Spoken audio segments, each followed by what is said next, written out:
The buttons on her jacket came undone, one by one, and Lieutenant Jake Morrison's smirk died on his lips. The tattoo stretched across Emma Hayes's ribcage like a brand from hell itself. A skull wreathed in flames, the words, "Death Brigade 2, carved beneath it, and one phrase that made hardened soldiers go pale, "Soul Survivor." Viktor Vulov, the Russian advisor, who'd seen combat in Chechnya, dropped to his knees. The woman they'd been mocking for the last 20 minutes wasn't a fraud. She was a legend they'd thought was dead. Before we continue, hit that subscribe button. Stay until the very end of this story, because what happens next will shake you. And drop a comment telling me what city you're watching from. I want to see how far Emma's story travels. Emma Hayes had been standing in the Fort Thunder courtyard for exactly 17 minutes, and she hadn't said a word. That was the part that should have warned them. She stood there, in a uniform that didn't quite fit her shoulders slightly, hunched, her hands trembling just enough to be noticeable. Her hair was pulled back in a regulation bun that had started to come loose in the Arizona heat. Sweat ran down her temples. She looked 50, maybe older. Tired. Used up. Exactly the kind of person who'd buy a military uniform at a surplus store and pretend to be something she wasn't. Private Marcus Chen had spotted her first. "Hey, LT," he'd called out to Lieutenant Jake Morrison, nodding toward Emma. "You seeing this?" Jake had turned, following Marcus's gaze. His eyes had narrowed immediately. He'd seen plenty of stolen valor cases during his 3 years at Fort Thunder wannabes who showed up at the gate in ill-fitting uniforms claiming to be Rangers or SEALs or Delta Force. They always had the same look, desperate for respect they hadn't earned. This woman had that look. "Oh, you've got to be kidding me," Jake had muttered. He'd started walking toward her, and half the platoon had followed. They'd been running drills all morning in 100-degree heat, and the prospect of entertainment was too good to pass up. By the time Jake reached Emma, there were maybe 20 soldiers gathered around, forming a loose circle. "Ma'am," Jake had said, his voice dripping with false courtesy, "I'm going to need to see your identification." Emma had looked at him. Her eyes were gray, the color of smoke, and they didn't blink. "My ID is in my jacket," she'd said quietly. "Your jacket?" Jake had smiled. "The jacket you're not authorized to wear." "I'm authorized." "Really?" Jake had glanced back at the gathered soldiers playing to the crowd. "Because here's the thing, ma'am. That uniform, it's got major's leaves on it. And I'm looking at you, and I'm thinking there's no way in hell you're a major in the United States Army." A few soldiers had laughed. Not cruel laughter, not yet. Just the kind of laughter that comes when someone's so obviously full of it that it's almost funny. Emma hadn't moved. "Check my ID," she'd repeated. "Oh, I will, but first I want you to tell me something." Jake had stepped closer. "What unit are you claiming to be from?" "I'm not claiming anything." "What unit?" Emma had been silent for 3 seconds. Then, classified. The laughter had gotten louder. "Classified," Jake had repeated. "Of course, let me guess you're Special Forces Delta A Navy SEAL." "I didn't say that." "No, but that's what people like you always say when they get caught." Jake had shaken his head in disgust. "You know what really pisses me off about stolen valor? It's not just that you're lying. It's that real soldiers died earning these uniforms and you're treating it like a costume." "I know they died," Emma had said, and something in her voice had changed, gotten quieter, harder. "I was there." "Sure you were." "Lieutenant Morrison." The voice had come from behind the crowd, and soldiers had parted automatically. Command Sergeant Major Anthony Rodriguez had been crossing the courtyard when he'd spotted the gathering.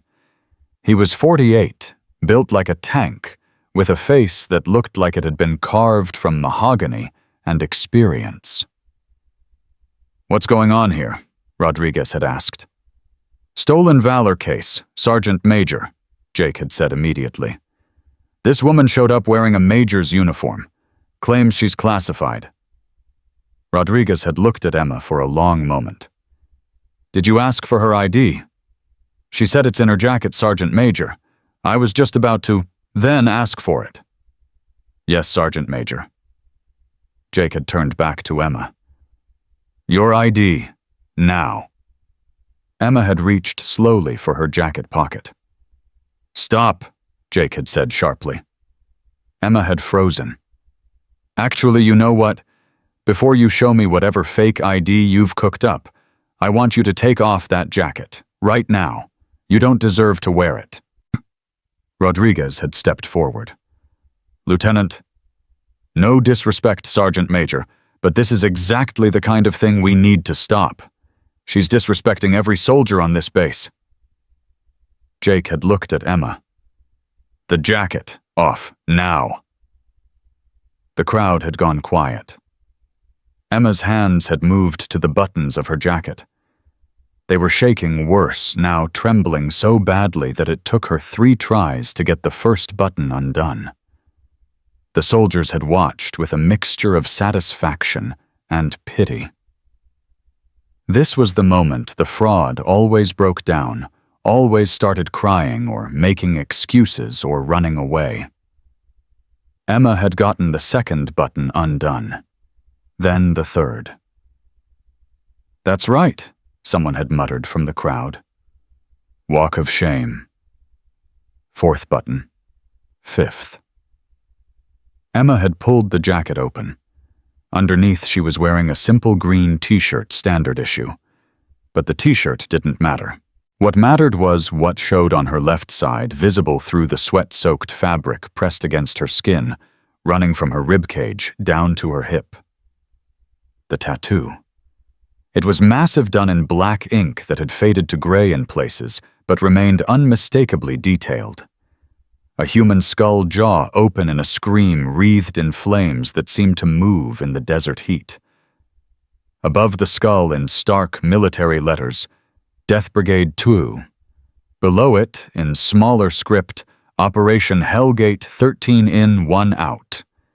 And at the bottom, one word that made the blood drain from Jake Morrison's face, Ghost 7.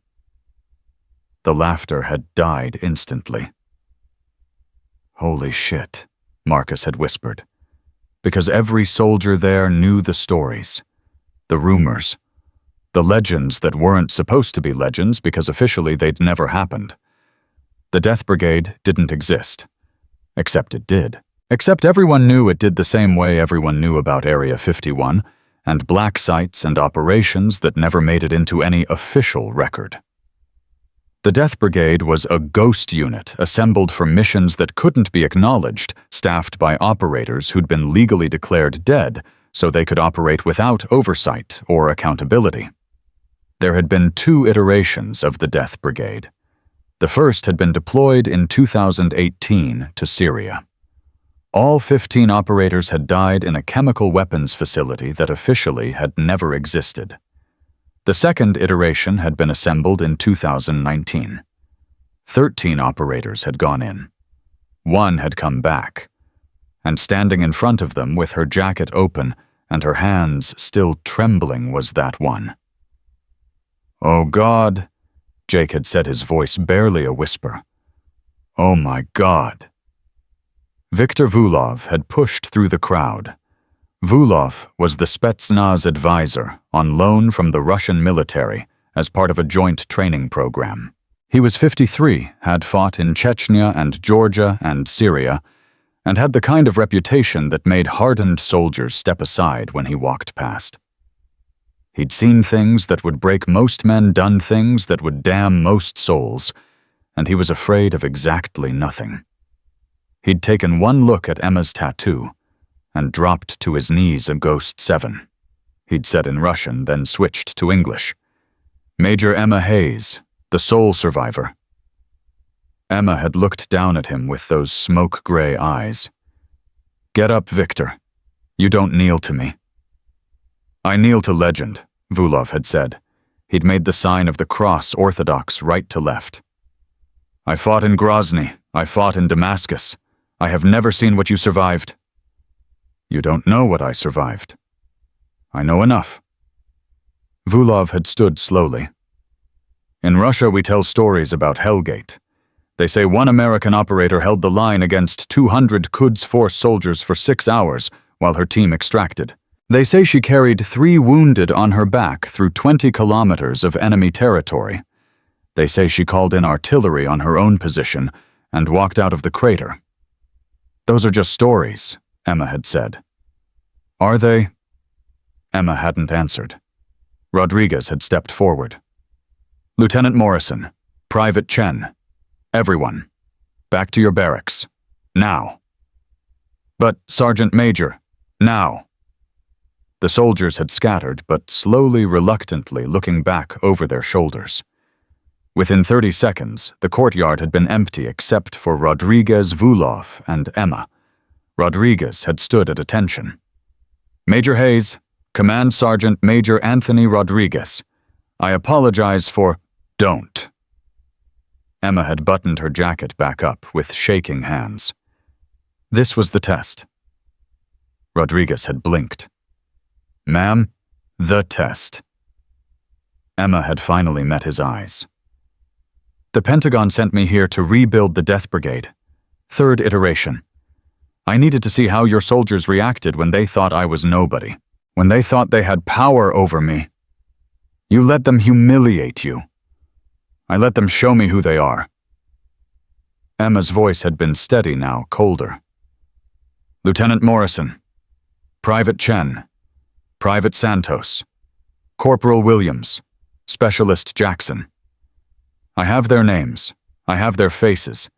I know exactly who laughed and who didn't, who spoke up and who stayed silent, who showed mercy and who showed cruelty. And that tells you what exactly? It tells me who has the character to die for strangers. Emma had looked toward the barracks where the soldiers had fled. Death Brigade operators don't get medals, Sergeant Major. They don't get recognition. They don't get to tell anyone what they did. They have to be willing to be hated, to be mocked, to be seen as nothing, because that's what the mission requires. Invisibility, humility, the ability to swallow your ego and do what needs to be done. Vulov had laughed a harsh sound.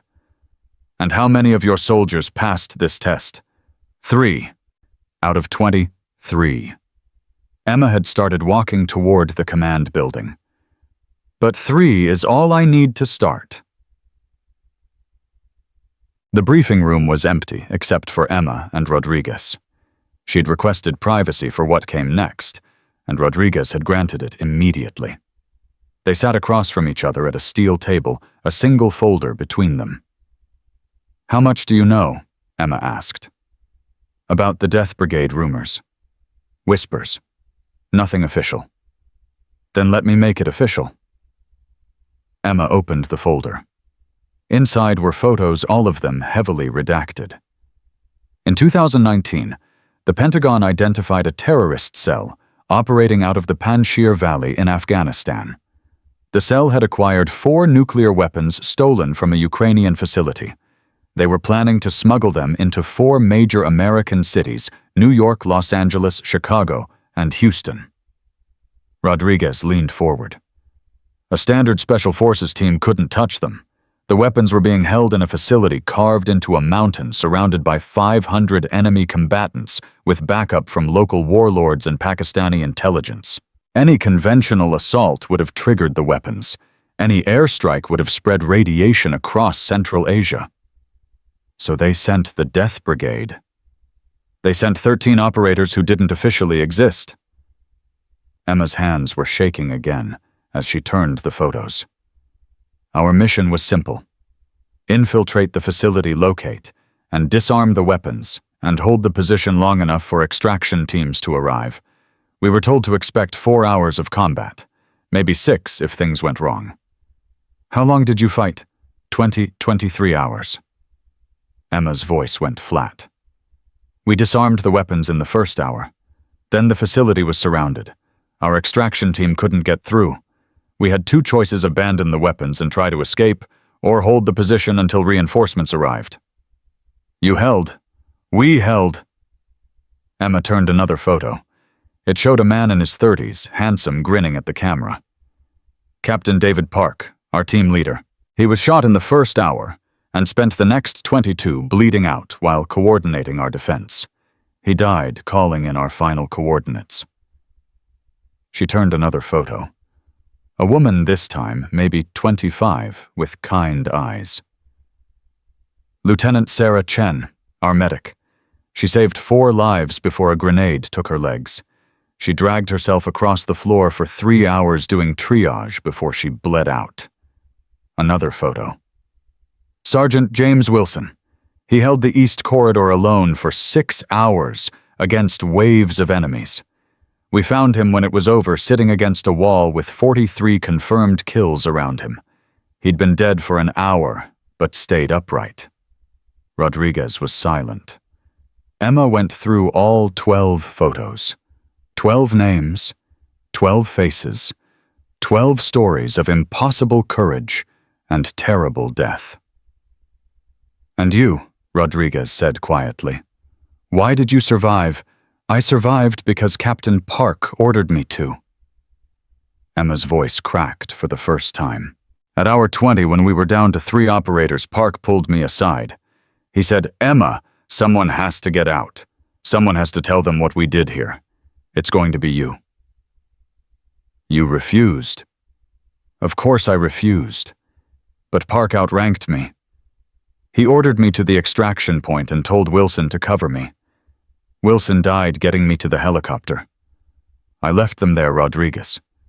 I left them all there. The silence stretched. The mission was successful, Emma finally continued. 4 nuclear weapons secured. 0 civilian casualties. Estimated lives saved 3 million. But the operation was so classified that the 13 operators who died couldn't be acknowledged. Their families were told they died in training accidents. Their names can't be on any memorial.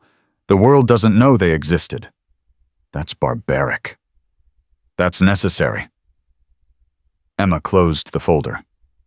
And now we have to do it again. Rodriguez stared at her. What? 3 days ago, intelligence identified another nuclear threat. This time it's domestic. A militia group called the American Reclamation Front has acquired Russian nuclear material and is building a dirty bomb. They plan to detonate it in a refugee camp outside El Paso, 5,000 people, mostly children. Send in the FBI, ATF, Homeland Security. The militia has infiltrated all 3 agencies. We don't know who's compromised. Any official raid would be leaked, and they'd detonate early. Emma opened a second folder. The Pentagon has authorized Death Brigade 3, 13 operators, 1 mission, infiltrate the compound, locate and disarm the device, and hold the position until it can be safely extracted. And the survival rate? Emma didn't answer. Rodriguez understood. You're recruiting soldiers to die. I'm recruiting soldiers who understand that some things are worth dying for. Emma stood. In 3 days, I'm going to brief your entire company. I'm going to explain the mission, not all of it, but enough. Then I'm going to ask for volunteers. I need 13. You'll get more than 13. These are good soldiers. I don't want good soldiers. I want the right ones. Emma moved toward the door, then paused. That test this morning, Lieutenant Morrison failed, but Private Maria Santos passed. Santos. The kid who barely made it through basic. Santos was the only person in that crowd who told Morrison to back off. The only one who showed me respect when everyone else was laughing. Emma looked back at Rodriguez. That's the kind of character I need. People who do the right thing when no one's looking. People who show mercy when they have power. People who understand that being a hero isn't about glory, it's about sacrifice. She left. Rodriguez sat alone in the briefing room, staring at the photos of the dead. Outside, the Arizona sun burned. Jake Morrison couldn't sleep. He lay in his bunk, staring at the ceiling, replaying the scene in the courtyard over and over. The way Emma's hands had shaken. The way she'd stood there taking their abuse, never fighting back. The way that tattoo had looked in the sunlight not like ink, but like a brand burned into her flesh when Ghost 7, the sole survivor. He'd heard the stories like everyone else. Late-night conversations in the barracks whispered rumors about operators who went into places that didn't exist and did things that couldn't be acknowledged. He'd always thought they were just stories. Myths created to make soldiers feel like they were part of something larger. But Emma Hayes was real, and he'd humiliated her in front of 20 soldiers. "You awake?" The voice came from the bunk below. "Marcus Chen." "Yeah," Jake said. "Can't stop thinking about it either." "No." Marcus climbed out of his bunk and sat on the floor, his back against the wall. "My grandfather fought in Vietnam. He used to tell me about the guys who came back from missions they couldn't talk about. Black Ops stuff. He said you could always tell who they were because they had this look like they'd seen something that broke them but kept walking anyway." "Emma has that look." "Yeah." Marcus was quiet for a moment. "You know what kills me?" "We laughed at her. We thought she was weak, but she's stronger than any of us will ever be. She let us humiliate her. No, she endured it. That's different." Marcus looked up at Jake's bunk. "Why do you think she did that? Why'd she just stand there and take it?" Jake remembered Emma's words. This was the test. "She was watching us," he said slowly, "seeing what we'd do. And we failed. I failed." Jake swung down from his bunk. "Santos passed, though. She told me to back off. Santos is a better person than us." "Yeah." They sat in silence, two soldiers confronting the uncomfortable truth that they'd shown their worst selves when it mattered most. "What do you think happens now?" Marcus asked. "I don't know." But they'd find out soon enough. Because in 3 days, Emma Hayes would ask for volunteers, and Jake Morrison would have to decide if he had the courage to follow a woman he'd mocked into a mission he might not survive. The answer would define everything he'd become. Reessaye. 3 days felt like 3 years. The base had changed in those 72 hours, though nothing physical was different. The same buildings stood in the same positions under the same merciless sun. The same routines continued reveille, at 0500 drills, at 0600 chow, at 1200. But something fundamental had shifted in the air, something invisible and heavy that pressed down on every soldier who'd been in that courtyard. Word had spread the way it always does on a military base. By nightfall of the first day, everyone knew who Emma Hayes was. By morning of the second day, everyone knew why she was there. By the third day, everyone knew that the briefing scheduled for 1400 hours wasn't just another briefing.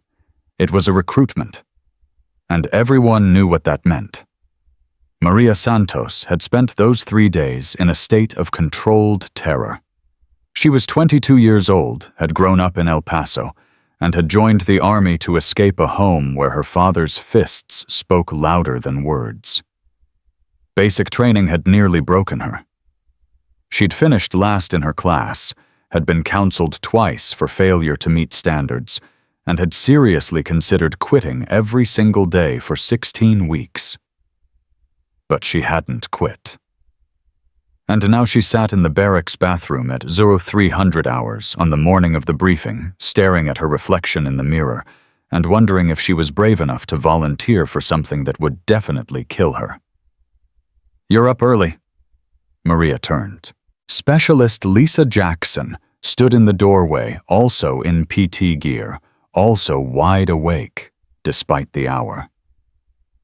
"Couldn't sleep," Maria said. "Me neither." Lisa moved to the sink beside her, turned on the water, splashed her face. You thinking about volunteering? I don't know, asked you first.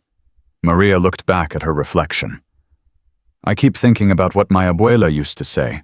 She'd tell me that God puts us on earth for a reason, and sometimes that reason is to stand between evil and the people we love.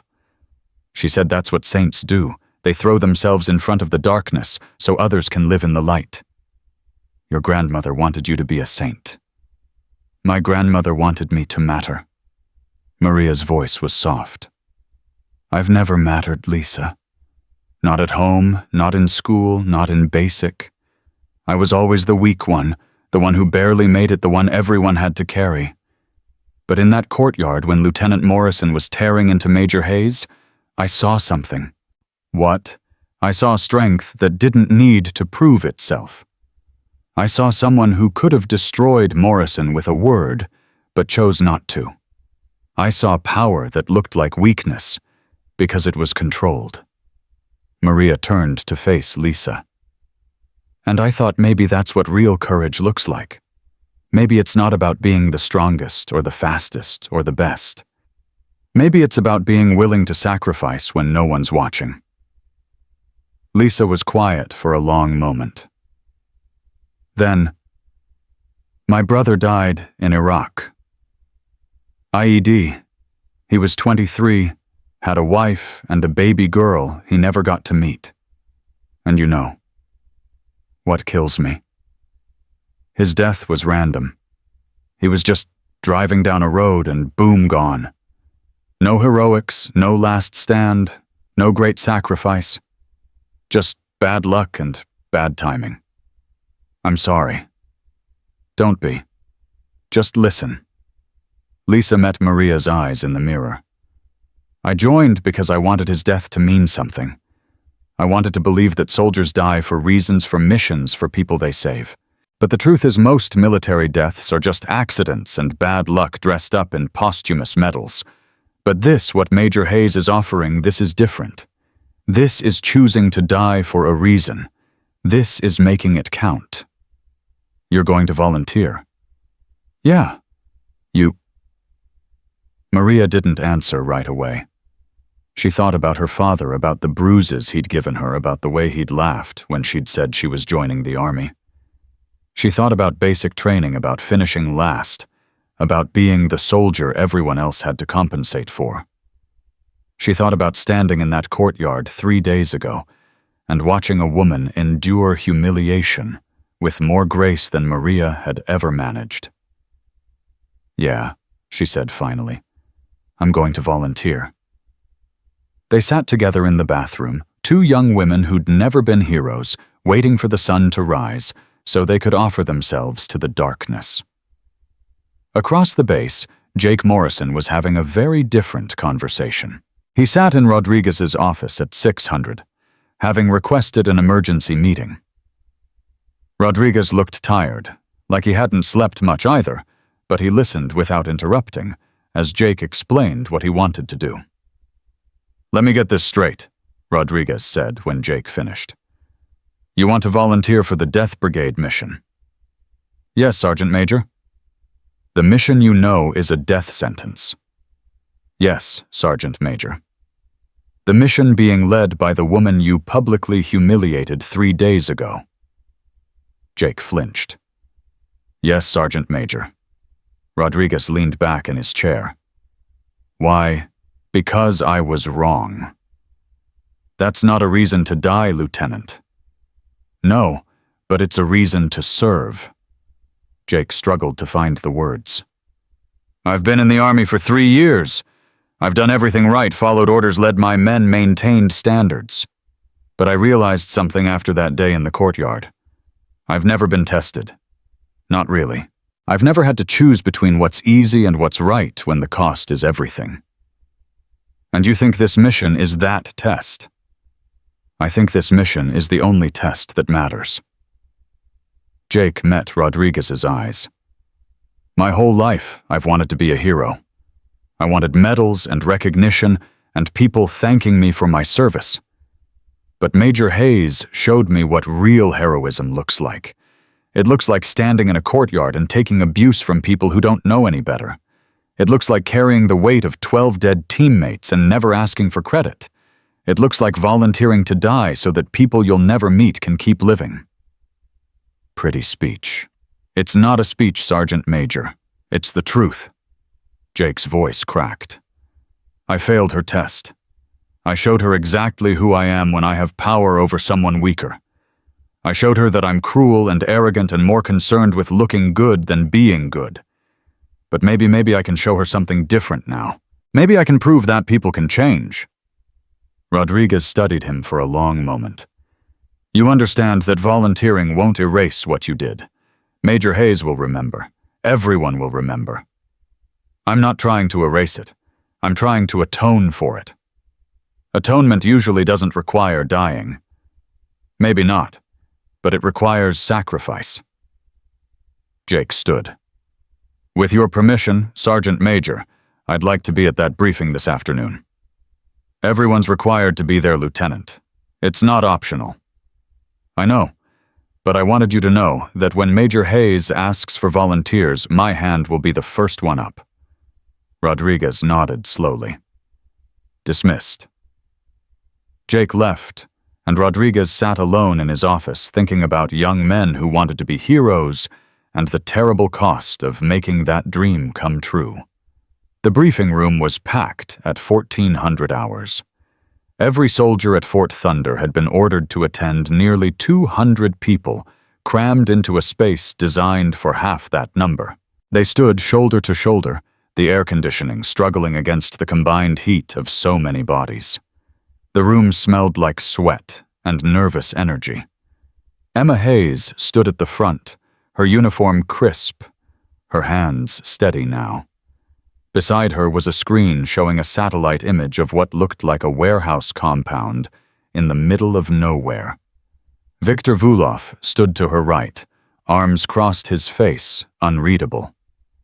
Rodriguez called the room to attention as Emma approached the podium. At ease, Emma said. Her voice was quiet, but carried perfectly in the sudden silence. My name is Major Emma Hayes. I'm here under direct orders from the Pentagon to brief you on a classified operation and to request volunteers for a mission that officially does not exist. She clicked a button. The satellite image zoomed in. This is a compound 70 miles east of El Paso, Texas. According to our intelligence, it's being used as a training facility by a domestic terrorist organization called the American Reclamation Front. The ARF is a white nationalist militia group with approximately 300 active members and ties to former military and law enforcement personnel. Another click. A photo of a bearded man in tactical gear. This is Marcus Webb, the ARF's leader. Webb is a former Army Ranger who was dishonorably discharged in 2020 for war crimes committed in Afghanistan. He spent the last 5 years building the ARF into one of the most dangerous domestic terrorist organizations in the country. Click. A photo of what looked like industrial equipment. 2 months ago, Webb acquired 4 kilograms of enriched uranium from a black market dealer connected to the Russian mob. Our intelligence indicates that Webb and his team have successfully constructed a radiological dispersal device, a dirty bomb. The room stirred. Whispers spread. The target, Emma continued, her voice cutting through the noise, is a refugee camp 15 miles north of El Paso. The camp currently houses 5,000 refugees from Central and South America, 60% of whom are children under the age of 12. She let that sink in. The ARF plans to detonate the device during a visit from the Secretary of Homeland Security scheduled for 5 days from now. The explosion will kill approximately 2,000 people immediately. The radiation will contaminate an area of roughly 50 square miles and result in an estimated 30,000 deaths over the following decade. The whispers stopped. The room was silent now, heavy with understanding. Why haven't we sent in federal agents? Someone called out. Jake recognized the voice as Corporal David Williams. "Because the ARF has infiltrated multiple federal agencies," Emma replied. "We have confirmed that at least 3 FBI agents, 2 ATF agents, and 1 Homeland Security official are ARF sympathizers. Any official investigation would be compromised before it began. The ARF would detonate early, and thousands would die." "So send in special forces," Williams pressed. "Rangers, Delta SEALs, people who can actually handle this." "We can't." Emma's voice was flat. "The compound is located in a populated area.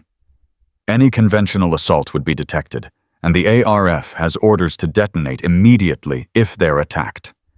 We need a surgical insertion, a small team that can infiltrate undetected, locate, and disarm the device and hold the position until specialists can safely extract it." "That's impossible."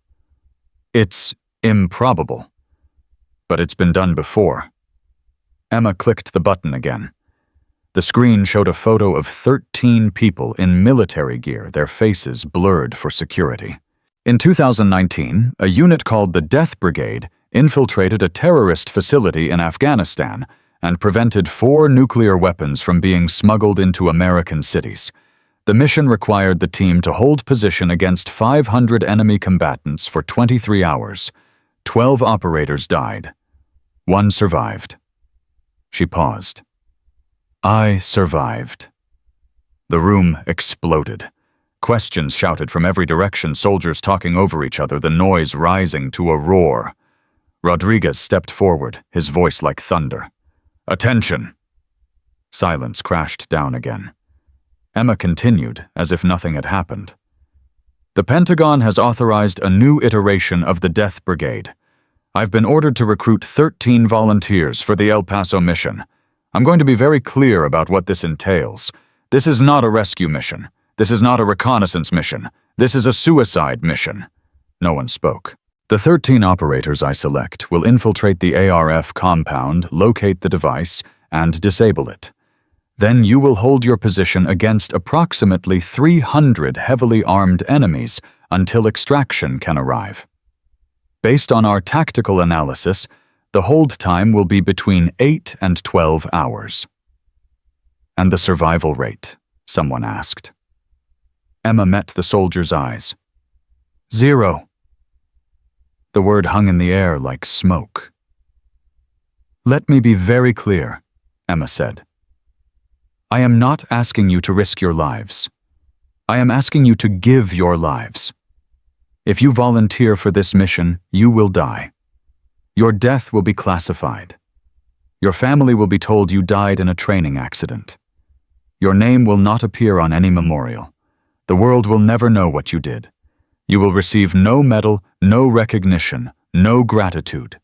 You will simply cease to exist, and 5,000 refugees will continue to live because of it." She paused, looking across the room at 200 faces. "But you will save them. That's the only thing that matters. Not glory, not recognition, not being remembered. Just the simple fact that children who would have died will instead wake up the next morning. Mothers who would have buried their babies will instead watch them grow up.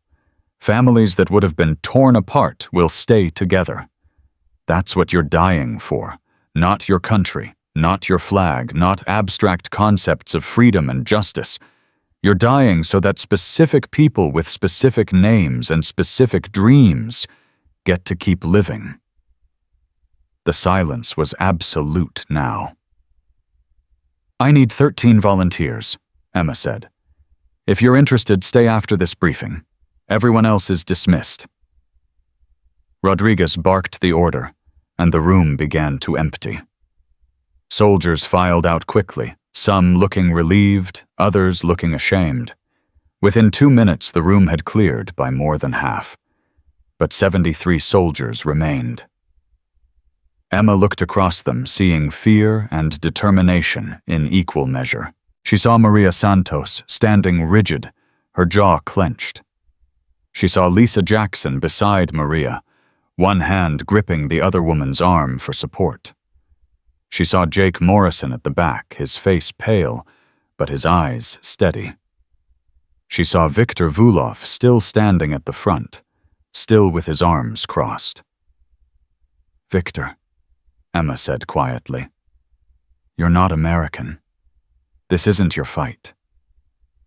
"All fights against men like Webb are my fights," Vulov replied in his heavy accent. "In Russia we have a saying, the only thing necessary for evil to triumph is for good men to stand aside. I am tired of standing aside." Emma nodded. Then she addressed the remaining soldiers. "Thank you for staying. What happens next will be the most difficult week of your lives. I'm going to put you through tests designed to break you physically, mentally, and emotionally. Most of you won't make it through. That's not an insult, it's a fact. The Death Brigade doesn't need the strongest soldiers or the smartest soldiers or the most skilled soldiers. It needs the right soldiers." "What makes someone right?" Maria asked, her voice shaking, but clear. Emma looked at her. "Someone who understands that strength isn't about power over others. It's about sacrifice for others. Someone who can endure humiliation without losing dignity. Someone who can face death without losing humanity." She paused. Someone who told a lieutenant to back off when he was abusing his authority, even though she was just a private and had nothing to gain from speaking up. Maria's eyes widened. Emma had remembered. "Starting tomorrow at 0400 we begin selection," Emma said. "Those of you who are selected will become the Death Brigade. Those of you who aren't will return to your regular duties with my gratitude and respect. Either way, the fact that you stayed when you could have left tells me everything I need to know about your character." She dismissed them. As the soldiers filed out, Jake Morrison approached the front. Emma watched him come, her expression neutral. "Major Hayes," he said, coming to attention. "Lieutenant Morrison, I wanted to apologize for what happened in the courtyard. You were testing me," Emma interrupted. "And I was testing you.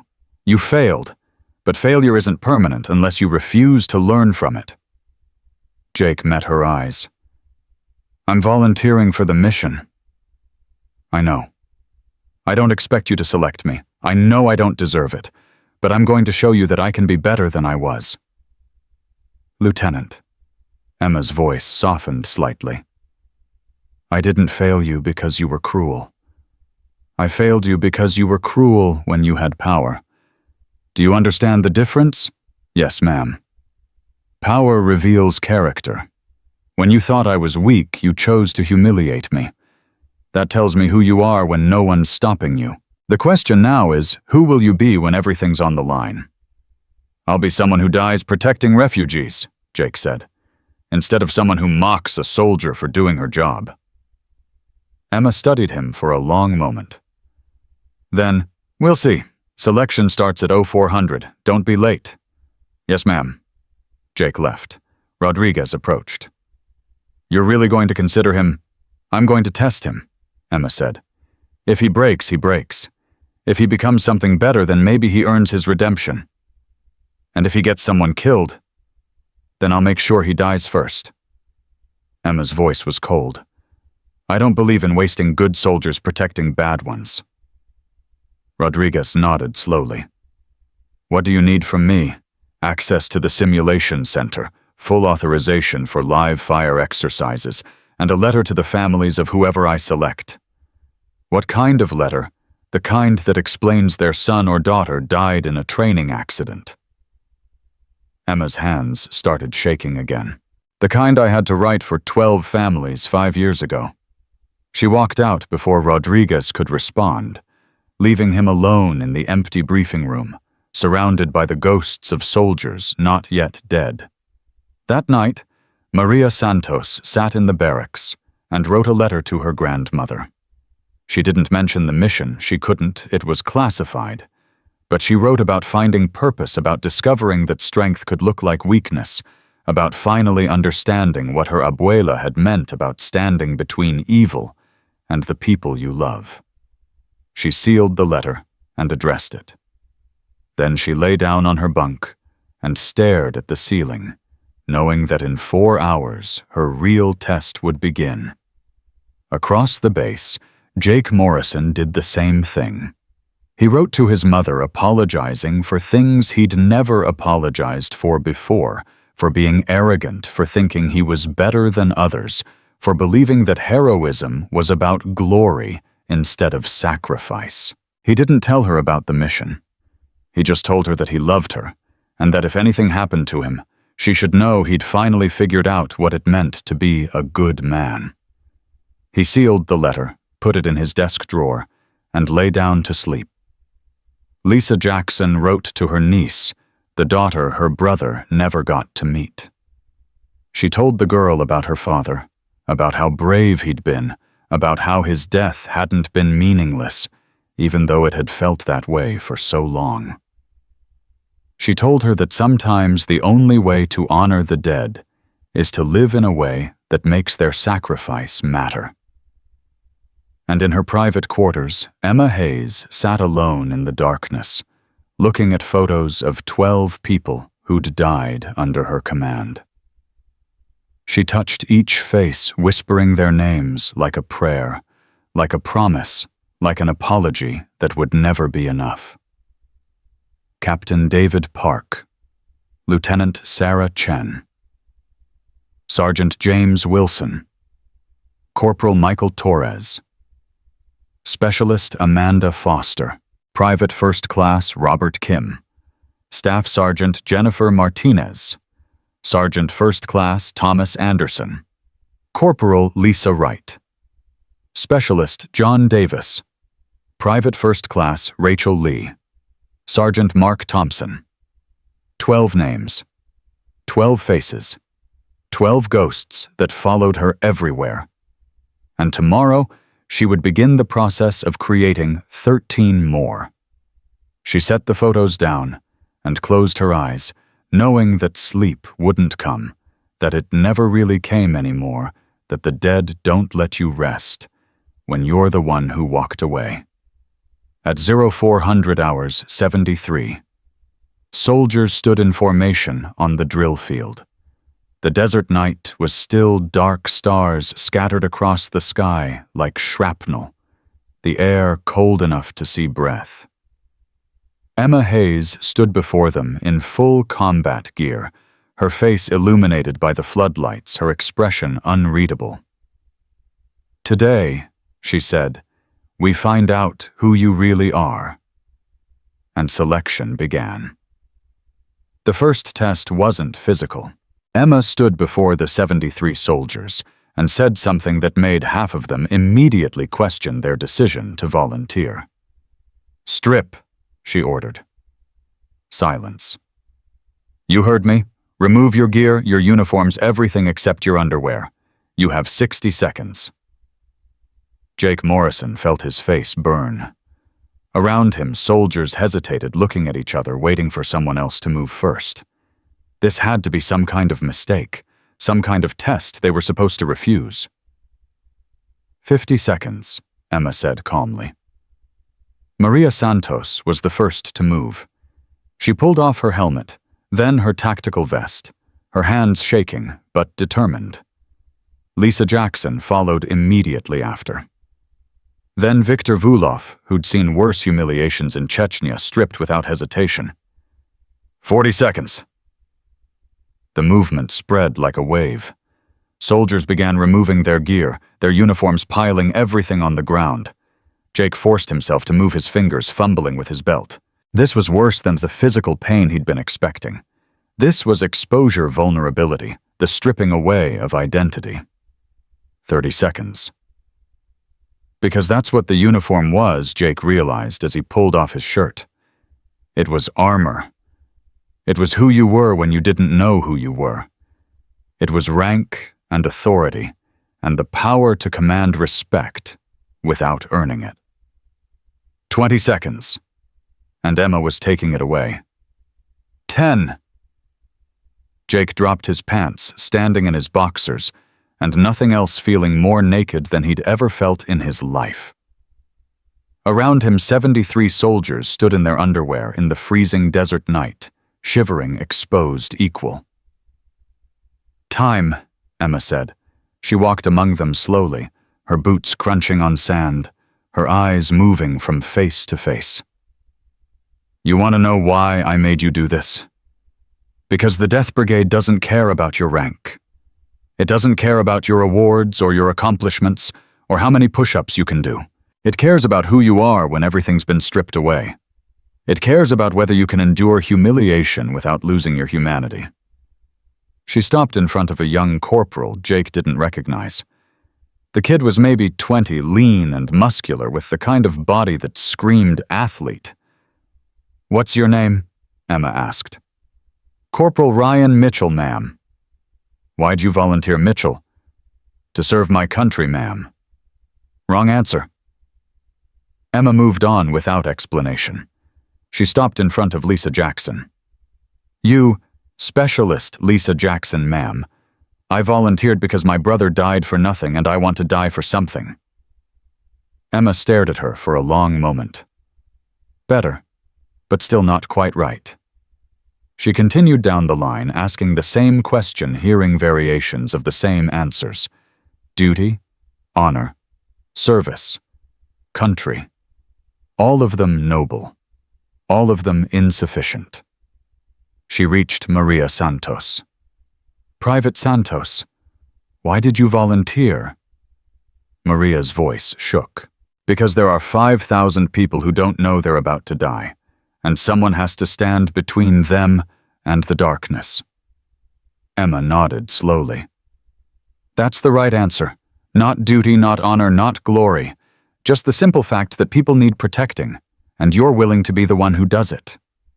She reached Jake Morrison. Lieutenant Morrison, why did you volunteer? Jake met her eyes. He thought about lying about giving the answer he thought she wanted to hear.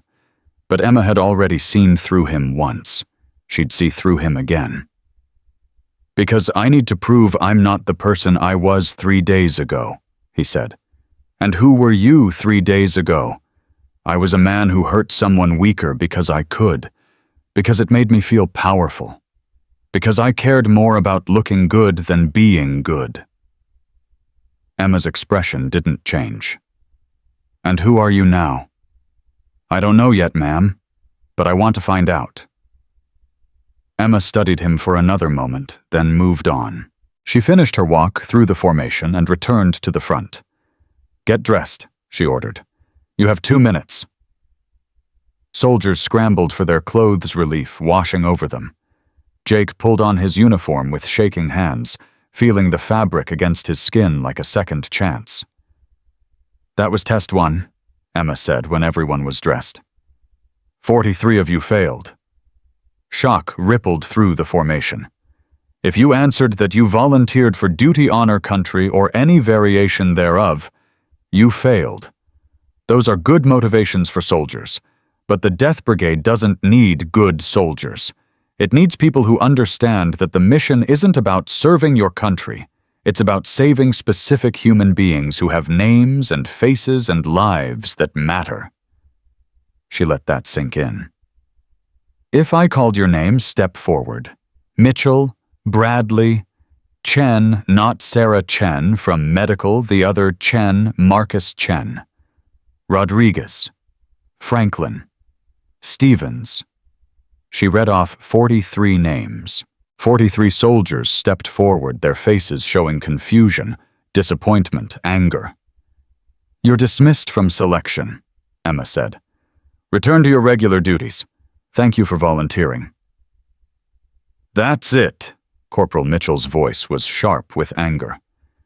We came out here at 0400 stripped down in the freezing cold, and you're cutting us because we gave the wrong answer to one question. Yes.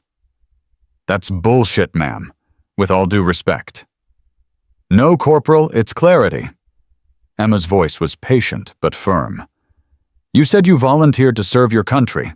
That's admirable. But in approximately 72 hours, the 13 operators I select are going to be surrounded by 300 enemies with no hope of extraction. They're going to be bleeding, dying, terrified. And in that moment, serving your country won't be enough to keep them fighting. Only one thing will be enough, the knowledge that if they break, if they run, If they give up, 5,000 innocent people will die. That's not abstract patriotism. That's concrete responsibility. And if you don't understand the difference, you're not ready for this mission." Mitchell opened his mouth to argue, then closed it. Emma's words had hit home. "Dismissed," Emma repeated. The 43 soldiers left, some angry, some relieved, all of them understanding that they'd just failed the most important test of their lives. 30 soldiers remained. Emma looked across them, seeing Maria Santos, Lisa Jackson, Jake Morrison, Victor Vulov, and 26 others whose answers had been close enough to the truth. "Test 2 begins now," she said. "Follow me." She led them across the base to the simulation center, a massive building that housed advanced combat training systems. Inside, the main room had been converted into something that looked like a nightmare. Screens covered every wall, showing live feeds from what appeared to be a refugee camp tents, children playing mothers, cooking over small fires, families huddled together against the cold. "This is live footage from the camp outside El Paso," Emma explained. "These are the people you're going to save. I want you to watch them, study their faces, learn who they are." For 2 hours, the soldiers stood and watched. They saw a little girl, maybe 6 years old, teaching her younger brother to tie his shoes. They saw an elderly man carving small wooden toys for children who had nothing. They saw a pregnant woman being helped to the medical tent by her husband. They saw teenagers playing soccer with a ball made of bundled rags. They saw life continuing in the face of unimaginable hardship. "Her name is Sophia," Emma said, pointing to the little girl teaching her brother about shoes. "She's 7 years old. She walked 800 miles from Guatemala with her mother and brother. Her father was killed by cartel violence. Her dream is to be a teacher." She pointed to the elderly man. "His name is Miguel.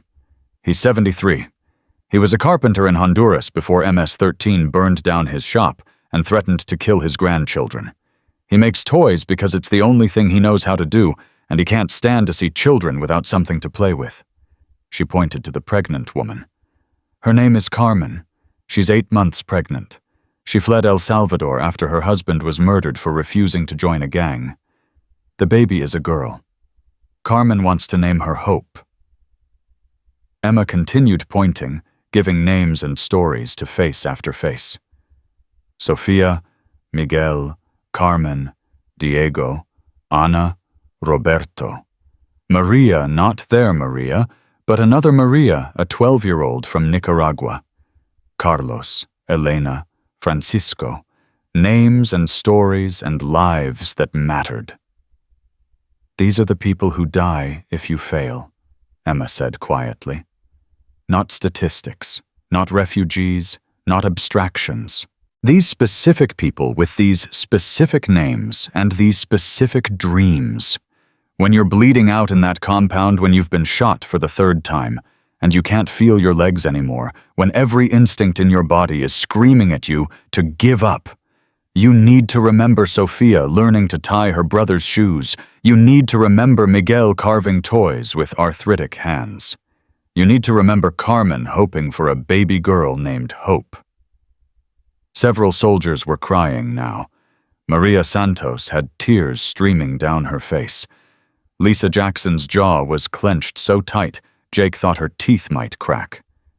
Even Victor Vulov looked affected, his weathered face showing something that might have been pain. "This is test 2, Emma said.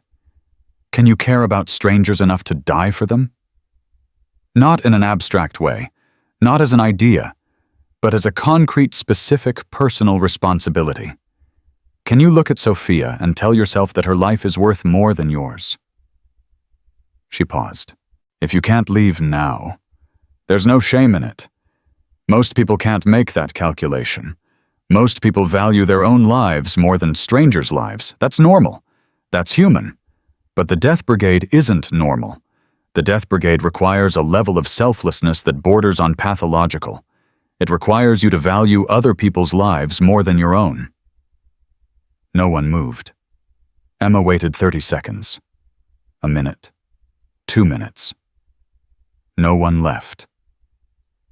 "Okay," she said finally. "Test 3. She led them out of the simulation center and across the base to the medical building.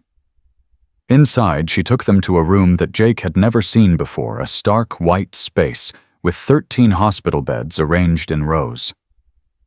"Lie down," Emma ordered. "1 person per bed." The soldiers obeyed, confusion evident on their faces. Jake lay down on one of the beds, feeling the sterile sheets beneath him, staring up at fluorescent lights that hurt his eyes. Emma moved among them, attaching electrodes to their temples, their chests, their wrists. "What is this?" someone asked nervously. "This is a neural interface system," Emma explained. "It's going to put you into a simulation, a fully immersive virtual environment that feels completely real. The simulation is based on actual combat footage from Operation Hellgate, the mission where 12 members of Death Brigade 2 died." Jake felt his heart rate spike. "You're going to experience what they experienced," Emma continued. "You're going to feel what they felt. You're going to die how they died. The simulation includes full sensory input, pain, fear, exhaustion, everything. It will be the most terrifying experience of your life." "Is it safe?" Lisa asked. "Physically, yes. Psychologically, no." 3 soldiers who underwent this simulation during Death Brigade 2 selection had complete psychological breaks. 1 is still in psychiatric care. Another committed suicide 6 months later. Silence. The simulation lasts approximately 4 hours, the final 4 hours of Operation Hellgate. During that time, you will fight, bleed, and die alongside my original team. You will know their names. You will hear their last words. You will feel their deaths as if they were your own.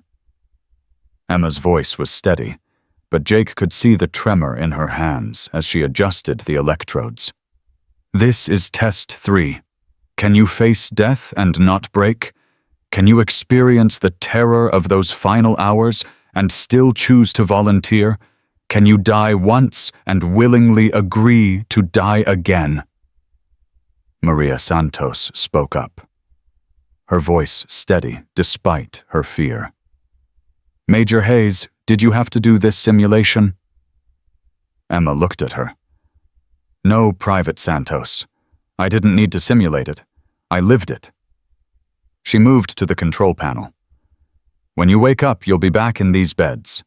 Some of you won't wake up whole. Some of you will decide this mission isn't worth the cost. That's okay. But those of you who wake up and still want to continue, those are the ones I'm looking for." Her hand hovered over the activation button. "Last chance to leave." No one moved. Emma pressed the button. The world disappeared. Jake Morrison opened his eyes to chaos. He was no longer in the medical building. He was in a concrete corridor, lit by flickering emergency lights, the air thick with smoke and the smell of burning flesh. Gunfire echoed from every direction. Someone was screaming. He looked down at his hands and saw they were covered in blood. Not his blood, someone else's.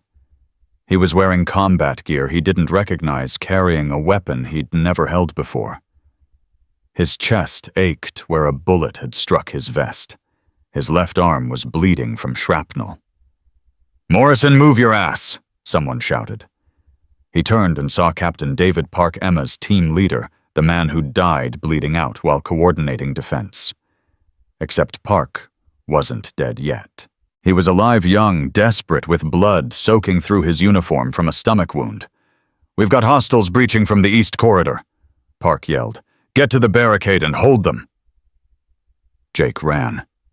He didn't know where the barricade was, but his body seemed to know muscle memory from someone else's life. He rounded a corner and saw 3 other soldiers already in position, firing down the corridor at shadows that kept coming, kept dying, kept being replaced. "About time, Morrison," one of them shouted. "Lieutenant Sarah Chen, the medic. We're almost out of ammo." Jake took up position and started firing. Every time he pulled the trigger, someone died. But for every enemy that fell, 2 more appeared. The corridor filled with muzzle flashes and screams, and the wet sound of bullets hitting flesh. "I'm hit!" Chen screamed. Jake turned and saw her collapse, both legs gone below the knee, torn away by a grenade. Blood pumped from the wounds in rhythmic spurts. She was going to die. He could see it in her eyes, the knowledge, the acceptance, the terror. "Tourniquet!" Chen gasped. "Get me a fucking tourniquet!" But Jake didn't have one. He had bullets and grenades and a rifle that was almost empty. He had nothing that could save her. Chen dragged herself across the floor anyway, pulling a medical kit from her vest with shaking hands, treating her own wounds, while Jake stood frozen, watching her die 1 second at a time. "Morrison?" Park's voice over the radio. "Chen's corridor's about to be overrun. Fall back to secondary position." "I can't leave her," Jake shouted. "She's already dead. Fall back." But Chen wasn't dead. Not yet. She was still conscious, still working, still fighting. And Jake made a choice. He stayed. He fired until his magazine was empty, then reloaded and fired again. Enemy soldiers poured into the corridor like water through a broken dam. He killed 4, 5, 6 of them. It didn't matter. More kept coming. A bullet hit him in the shoulder. The pain was white-hot, all-consuming, worse than anything Jake had ever felt. He dropped his rifle and fell to his knees. Chen was beside him now, trying to stop his bleeding even though she couldn't stop her own. Her hands pressed against his shoulder, slippery with blood. "You should have left me," she whispered. "I'm not leaving anyone," Jake gasped. "Stupid. Brave and stupid." A grenade landed between them. Jake had exactly 1 second to understand what was about to happen. 1 second to see Chen's eyes widen. 1 second to realize this was how he was going to die. The explosion was light and sound and pain beyond description. His body came apart. He felt ribs crack, organs rupture, his spine snap like a twig. Death wasn't instant.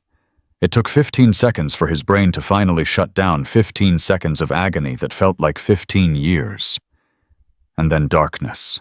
Jake woke up screaming in the medical building bed, electrodes still attached his body whole, but his mind shattered. Around him, other soldiers were waking up the same way, crying, vomiting, thrashing against restraints they didn't actually have. Maria Santos sat up slowly, her face pale, her eyes distant. She'd just died. They'd all just died. And they'd done it experiencing the deaths of people who'd actually died that way 5 years ago. Emma stood at the front of the room, her hands still shaking, watching 30 soldiers grapple with trauma she'd given them deliberately. 4 hours, she said quietly. You experienced 4 hours. The actual operation lasted 23. My team died those deaths for real. And now you know what you're volunteering for. Not glory, not honor, pain, terror, death. She waited. One by one, soldiers began to sit up. Some were crying. Some were silent. All of them were changed. If you want to leave, leave now, Emma said. No one will judge you. No one will think less of you. You've already proven your courage by surviving the simulation. 10 soldiers stood up and left. Jake watched them go, understanding exactly why they couldn't continue.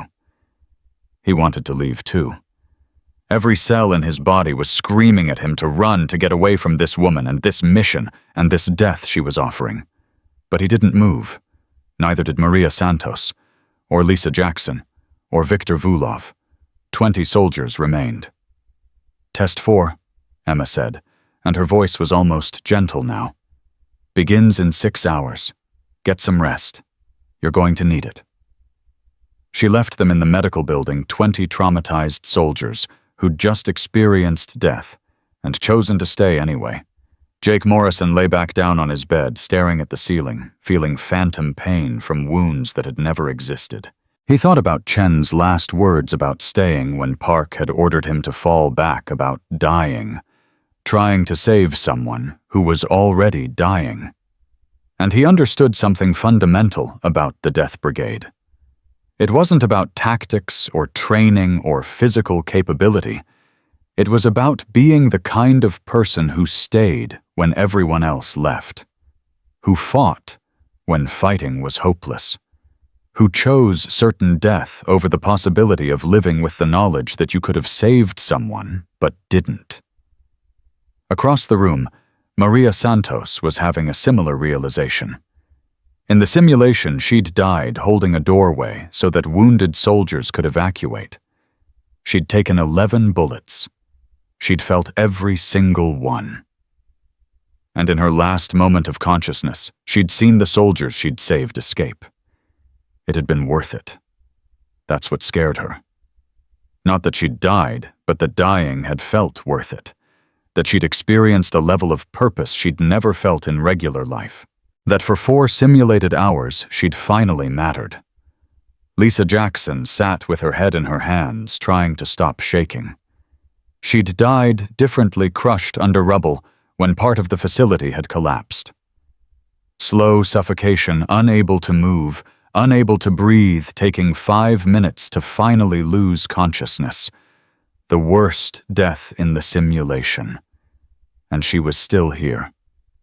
Viktor Vulov sat alone in a corner, his weathered face unreadable. He'd died last in the simulation, holding the final position alone for 43 minutes after everyone else was gone. He'd run out of ammunition and fought with a knife. Then with his hands. Then with nothing but will and fury, until a bullet had finally found his brain. He'd experienced deaths before, real ones. But this simulation had shown him something new, what it meant to die, not for politics or territory or ideology, but for people. Specific people with specific names.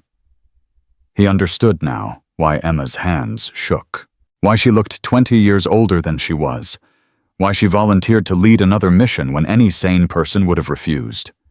Because once you'd experienced that kind of purpose, regular life felt like waiting to die anyway. The 6 hours passed slowly. Some soldiers slept. Others sat awake, processing trauma. Jake Morrison wrote another letter to his mother, trying to explain feelings he didn't have words for. When Emma returned at 1400 hours, the 20 soldiers were waiting. "Test 4, she said, is simple. Follow me." She led them to the armory where 20 sets of full combat gear waited. Vests, helmets, weapons, ammunition supplies. Everything they'd need for a real mission. "Gear up," Emma ordered. They did moving with practiced efficiency despite exhaustion. When everyone was ready, Emma inspected them one by one, checking straps and buckles and weapon safety. Then she led them outside into the desert. They marched for 3 hours in 100-degree heat, full gear, no water breaks. Soldiers began to stumble. Some fell. Emma made them get up and continue. When they finally stopped, they were 20 miles from base in the middle of nowhere, surrounded by sand and scrub and heat shimmer. "Test 4, Emma said, pulling out a satellite phone, is trust." She made a call. Spoke briefly. Hung up. "In 30 minutes, a helicopter will arrive to take me back to base. You will remain here for the next 48 hours with no food, no water, and no shelter. At the end of 48 hours, another helicopter will retrieve you." Several soldiers looked at each other nervously. "This is the test. Can you trust that I'll send the helicopter? Can you trust that this suffering has purpose? Can you stay here in misery because I told you it was necessary?" She paused. "Or will you break protocol and march back to base, proving that when the mission gets hard, and leadership seems absent. You'll abandon your post?" In the distance, the sound of helicopter rotors grew louder. "I'll see you in 48 hours, Emma said. "If you're still here?" The helicopter landed. Emma climbed aboard. It lifted off, leaving 20 soldiers alone in the desert, wondering if she was serious or if this was some kind of trick. Jake Morrison looked around at the others. Some faces showed doubt. Others showed determination. All of them showed exhaustion. "She's serious," Viktor Vulov said. "This is Spetsnaz training. They did this to us in Russia. They leave you with nothing to see if you'll stay." "What happened to the ones who didn't stay?" Maria asked. "They were never allowed to serve in elite units again." Vulov sat down in the sand. "Trust is everything in special operations. If you can't trust your commander when things are easy, you'll never trust them when things are hard." Jake looked at the horizon, calculating. They could march back to base. It would take 6, maybe 7 hours. They'd suffer, but they'd survive. And maybe Emma would understand. Maybe she'd forgive them for making the rational choice. Or maybe she'd cut them from selection for proving they couldn't follow orders when those orders seemed impossible. "I'm staying," Maria said firmly. "I don't care if it's 48 hours or 48 days. Major Hayes said she'd send the helicopter, so she'll send the helicopter." "She's testing whether we'll break under pressure," Lisa added. "Whether we trust her authority or our own judgment." "And if she's wrong," someone asked, "what if the helicopter doesn't come?" "Then we walk back to base and we learn that even good leaders can fail," Jake said quietly. "But if we leave now, we learn nothing, except that we don't trust her. And if we don't trust her now, how can we trust her when she's ordering us to hold position against 300 enemies?" The soldiers looked at each other. One by one, they sat down in the sand. All 20 of them. And they waited. The first 12 hours were the hardest.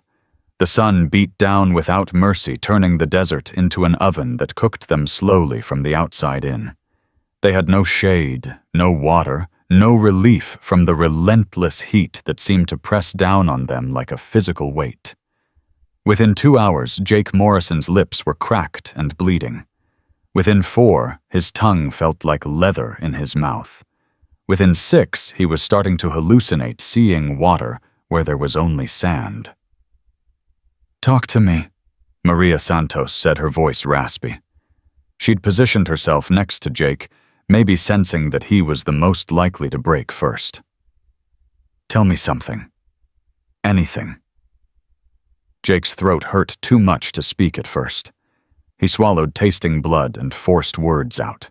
"My father was a Marine, served in Desert Storm, came home with medals and stories, and this belief that being a soldier meant being better than everyone else, stronger, tougher, more disciplined. That why you joined, that's why I became an asshole." Jake laughed, a dry sound like sandpaper. "I thought being better meant looking down on people who weren't. I thought strength meant making others feel weak. I thought leadership meant commanding respect instead of earning it. And now I'm sitting in the desert, dying of thirst because a woman I humiliated told me to wait here." Jake closed his eyes against the sun.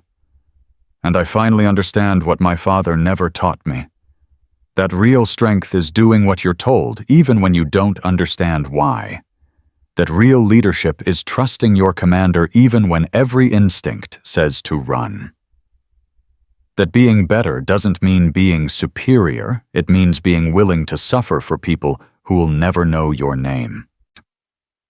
Maria was quiet for a moment.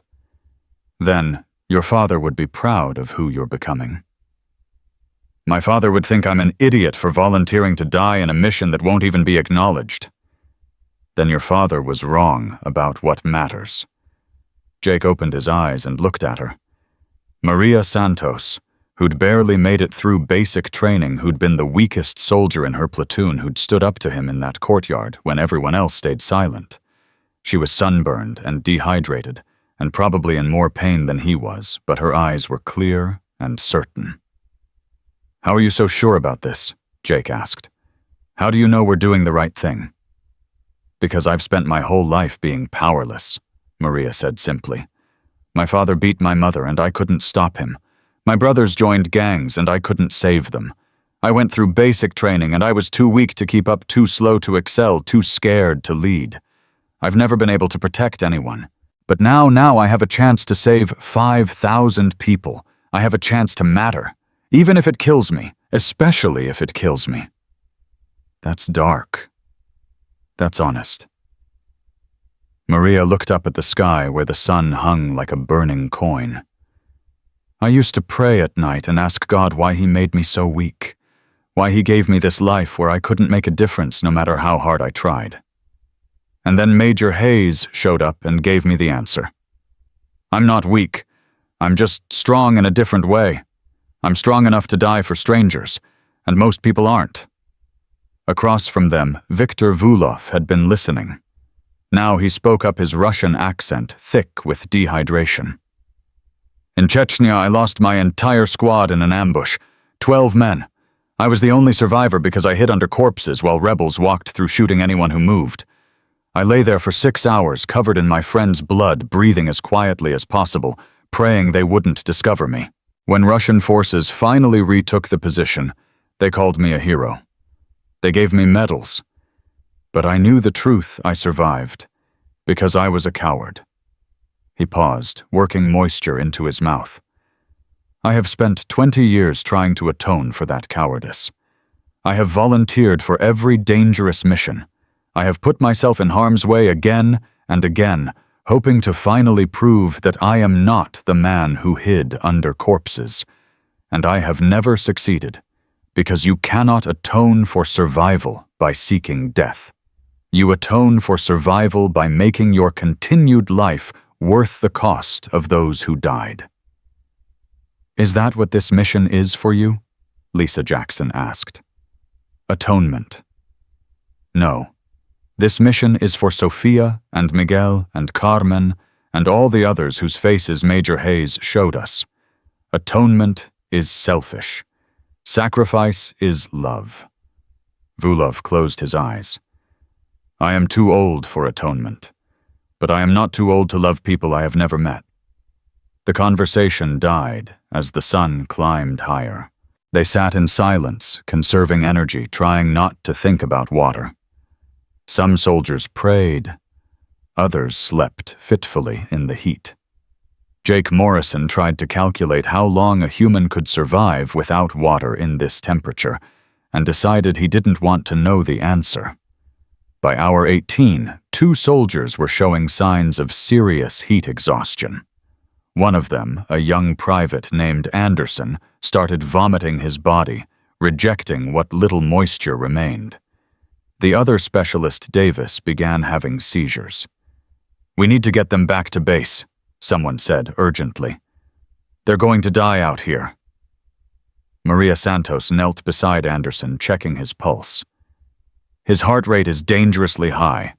He needs immediate medical attention. Then we take him back, the soldier argued. We march back to base right now. This test isn't worth dying for. Yes, it is, Viktor Vulov said flatly. Are you insane? Look at him. I am looking. I see a soldier who is suffering, but I also see 19 other soldiers who will break protocol and abandon their posts if we leave now. And I see 5,000 refugees who will die if we prove to Major Hayes that we cannot be trusted. That's insane. That is the Death Brigade. Vulov stood swaying slightly from dehydration. We knew this would be hard. We knew some of us might not survive selection. If we leave now, we prove we will abandon our mission when it becomes difficult. And if we abandon our mission during selection, we will abandon it during the actual operation. Better Anderson dies here than 5,000 innocents die in El Paso. The words hung in the desert air, brutal and true.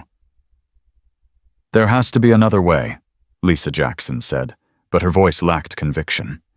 There is no other way. There is only the choice Emma gave us, trust her, and stay, or trust ourselves and leave. Vulov sat back down. I am staying. Even if Anderson dies, even if we all die. Because this test is not about our survival. It is about our willingness to follow orders when following orders seems impossible. It is about proving we will hold position even when holding position means death. Jake Morrison looked at Anderson, who was barely conscious now, his skin gray, his breathing shallow. They could save him. All they had to do was march back to base. Emma would understand, wouldn't she? This was supposed to be a test of trust, not a death sentence. But then he remembered the simulation. Remembered Chen dying while treating her own wounds. Remembered Park bleeding out while coordinating defense.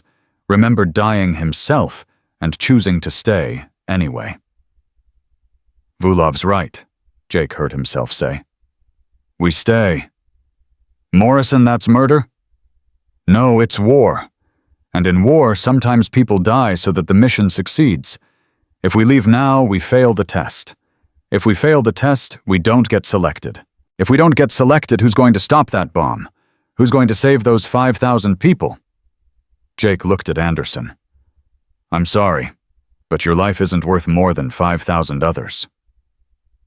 The soldier who'd argued stared at Jake with something like hatred. Then he stood up, grabbed Anderson, and started dragging him across the sand. Where are you going? Maria called out. Back to base, and I don't care if that means I fail. I'm not letting him die because of some insane test. He disappeared over a dune, Anderson's unconscious body leaving a trail in the sand. The remaining 18 soldiers sat in silence watching them go, knowing they'd just seen someone make the opposite choice. The human choice. The sane choice. But not the Death Brigade choice. 17 now, Lisa said quietly.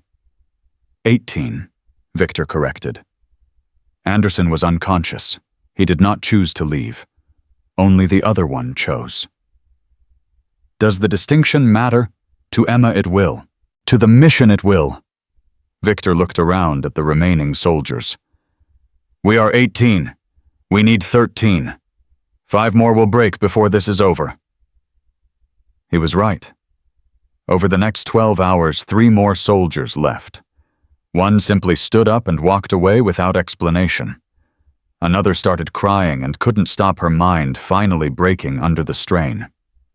The third lasted until hour 36 before deciding that trusting Emma wasn't worth dying for. That left 15 soldiers sitting in the desert as the sun began its second descent, casting long shadows across the sand. 15 soldiers who'd endured 36 hours without food or water. 15 soldiers who'd proven they could suffer without breaking. Jake Morrison no longer felt thirsty. That was bad. He knew it meant his body was starting to shut down. His thoughts came slowly now, disconnected, like he was thinking through fog. He kept seeing Chen's face from the simulation, kept hearing her last words. You should have left me. But he hadn't left her. And he wasn't leaving now. Maria Santos was praying in Spanish words Jake didn't understand, but recognized as sacred. Her grandmother's prayers, maybe. The kind that asked God not for salvation, but for strength to endure what must be endured. Her lips were cracked and bleeding, but the words kept coming, a steady stream of faith that held her together when her body wanted to fall apart. Victor Vulov had stopped moving entirely. He sat like a statue. His eyes closed, his breathing so shallow it was barely visible. Jake thought he might be dead until Victor's lips moved. In Russia we have a saying, "He who has not suffered cannot command." Emma Hayes has suffered more than any of us. That is why we trust her. That is why we stay. 40 hours, Lisa Jackson whispered. 8 more to go. But 3 soldiers didn't make it to 48 hours. At hour 42, a young corporal named Williams simply collapsed, and didn't get back up. His pulse was still there, weak but present. At hour 45, 2 more soldiers decided together that they'd proven their point and left supporting each other as they walked. That left 12 soldiers when the helicopter finally appeared on the horizon at hour 48. Jake Morrison looked up at the sound of rotors and felt something break inside him. Not his will, but the terrible tension that had held him together for 2 days. The helicopter was real. Emma had kept her promise. They'd trusted her, and she hadn't betrayed that trust. The helicopter landed, and Emma stepped out carrying cases of water. She moved among them, helping them drink slowly, checking vital signs. Her hands steady, now her face showing something that might have been pride or might have been sorrow. "Williams needs immediate evacuation," she said into her radio. "The rest can return to base for treatment." She knelt beside Jake Morrison. "How do you feel, Lieutenant?" "Like I'm dying." "You're not, but you came close." She helped him to his feet. "You stayed. All of you stayed. Even when it seemed impossible. Even when someone collapsed. Even when leaving was the rational choice." "Williams collapsed," Jake said. "We couldn't carry him out. We had to wait for you." "I know. You made the right choice." Emma looked at Williams, who was being loaded onto the helicopter. "He'll survive."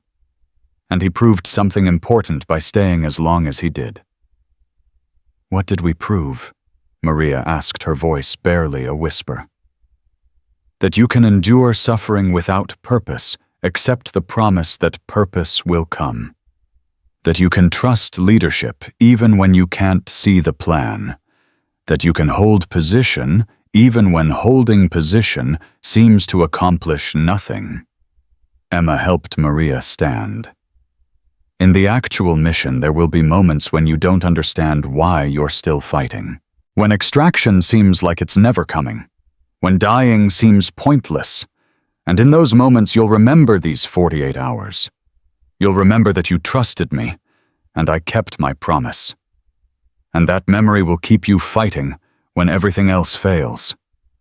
They loaded onto the helicopter 12 soldiers who'd survived the desert and flew back to base. Below them, the sand stretched endlessly, marked only by footprints of those who'd left, and the small depression where 12 had stayed. Back at base, they were taken to the medical building.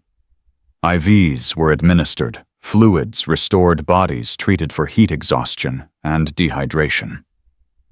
Jake Morrison lay in a bed while a medic worked on him, feeling sensation slowly return to his limbs, and thought about trust.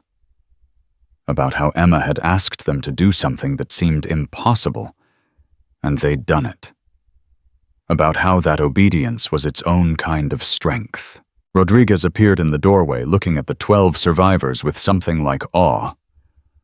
"I didn't think anyone would last the full 48, he said to Emma, who stood nearby. "I knew some would. These 12 have something the others didn't."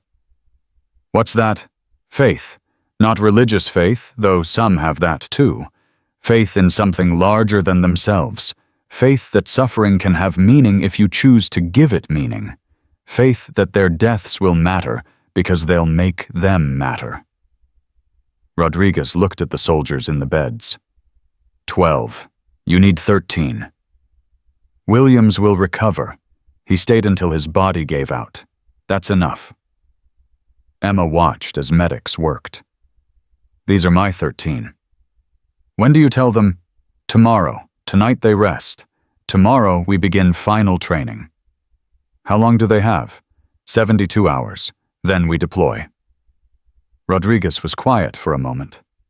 Then, "Emma, these kids, they're going to die. You know that." "I know." "And you can live with that." Emma's hands started shaking again. "No. But I can live with saving 5,000 people more than I can live with letting them die. That's the calculation. That's always the calculation. My comfort versus their lives. My trauma versus their survival. My soul versus their futures. That's not a fair trade. It's the only trade that matters. Emma turned away. Get them stable. I'll brief them in the morning. She left before Rodriguez could respond, walking across the base as the sun set her shadow, long and dark against the ground. Inside her quarters, she looked again at the photos of her dead team. 12 faces that haunted her every moment, and tomorrow she'd add 13 more faces to her collection of ghosts. She opened a drawer and pulled out a bottle of Pill's anti-anxiety medication prescribed after Operation Hellgate. She was supposed to take one every day. She'd stopped taking them after the first week because they numbed her, and she needed to feel the pain, needed to remember what her choices cost. But tonight, she took one. Because tomorrow, she'd have to look 12 soldiers in the eyes and tell them they'd been selected to die. And she needed to be strong enough to do that without breaking in front of them. The next morning, the 12 survivors gathered in the briefing room. Williams was there too, released from medical, with strict orders to take it easy. They looked better, now rehydrated, rested, cleaner. But there was something different about them, something that hadn't been there before. A hardness, a certainty. They'd been tested in ways most soldiers never are, and they'd proven something fundamental about their character. Emma stood before them, her uniform perfect, her hands almost steady. You passed, she said simply. All 13 of you have been selected for Death Brigade 3. No one cheered. No one smiled. They just sat there absorbing the weight of what that meant. Over the next 72 hours, I'm going to train you in infiltration tactics, explosive ordnance disposal, close quarters combat, and emergency medicine. You're going to learn to operate as a unit. You're going to learn each other's strengths and weaknesses. You're going to become a team. She clicked a button, and the screen behind her showed the ARF compound. This is where you're going to die. Not might die. Will die. I want to be absolutely clear about that. This mission has a 100% fatality rate. You will infiltrate, you will disarm the device, and you will hold position until extraction. But extraction will not arrive in time. You will fight for 8 to 12 hours against overwhelming odds. You will run out of ammunition. You will be wounded. You will watch your teammates die. And then you will die. The silence was absolute. So why do it? Emma continued. Why agree to this? Because somewhere in El Paso there's a little girl named Sophia who's learning to tie her brother's shoes. There's an old man named Miguel who's carving toys for children who have nothing. There's a pregnant woman named Carmen who wants to name her baby Hope. They don't know you. They'll never know you. But they'll wake up the day after you die, and they'll keep living because you chose to die for them. She paused. That's the mission. That's the entirety of the mission. Not glory, not country, not honor, just life. Their lives purchased with yours. Jake Morrison raised his hand.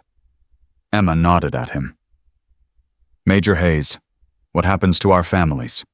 What do they get told? They'll be told you died in a training accident. They'll receive full military honors and benefits. They'll never know the truth about what you did or why you did it. That's the cost of operating in the Death Brigade. You disappear from history. You become ghosts. Will you remember us? Maria Santos asked quietly. Emma's composure cracked slightly. Yes, every day, every moment. I'll carry your names with me until I die, just like I carry the names of the 12 who came before you. She pulled out a photo, her original team. These people saved 3 million lives, and no one knows their names except me. I have to live with that. I have to wake up every morning knowing that the world thinks they were training accidents that their families grieve without understanding why that history will never record what they sacrificed. Her hands were shaking badly now. But I also wake up knowing that 3 million people are alive because of them. That somewhere in New York and Los Angeles and Chicago and Houston, people are living full lives, having children, building dreams, experiencing joy, all because 12 soldiers decided that their deaths mattered less than those lives. She looked at each of them in turn. In 72 hours, you'll do the same thing. You'll walk into that compound and you'll save 5,000 people who'll never know your names, and I'll spend the rest of my life carrying you with me. That's my burden, but your burden is heavier.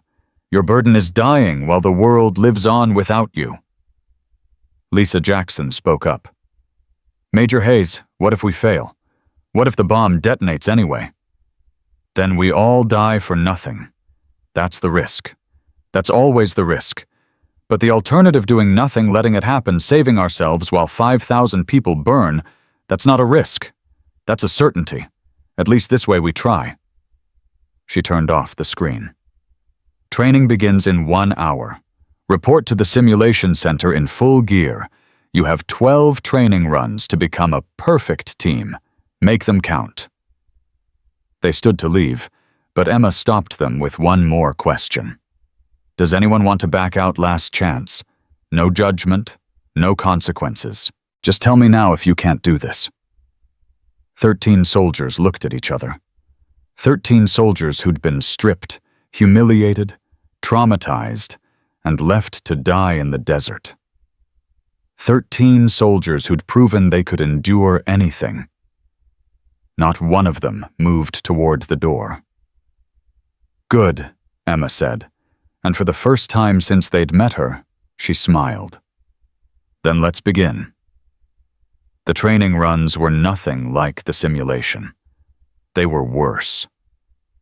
In the simulation, Jake Morrison had experienced death as someone else living through borrowed memories and recorded pain. But in the training runs, every mistake was his own. Every failed breach was because he moved too slowly.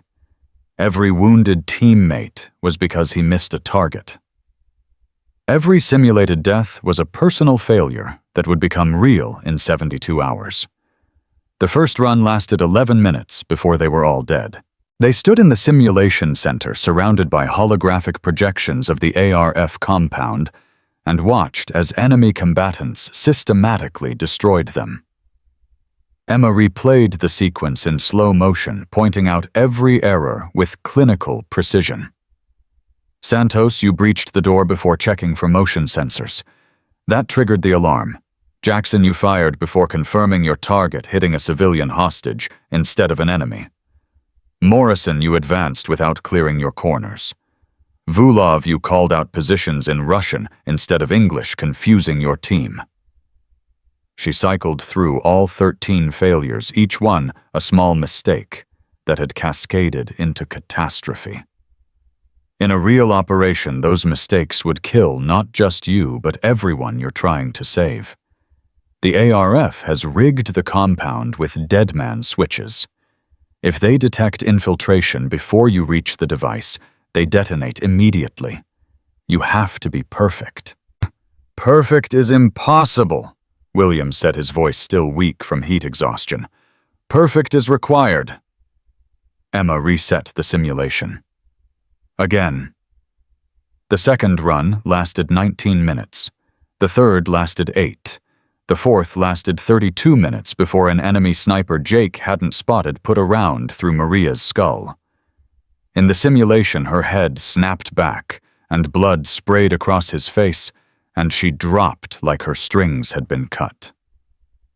Maria respawned a moment later, her holographic body reconstructing itself, but Jake could still feel the warm spray of her blood on his face, even though it hadn't been real.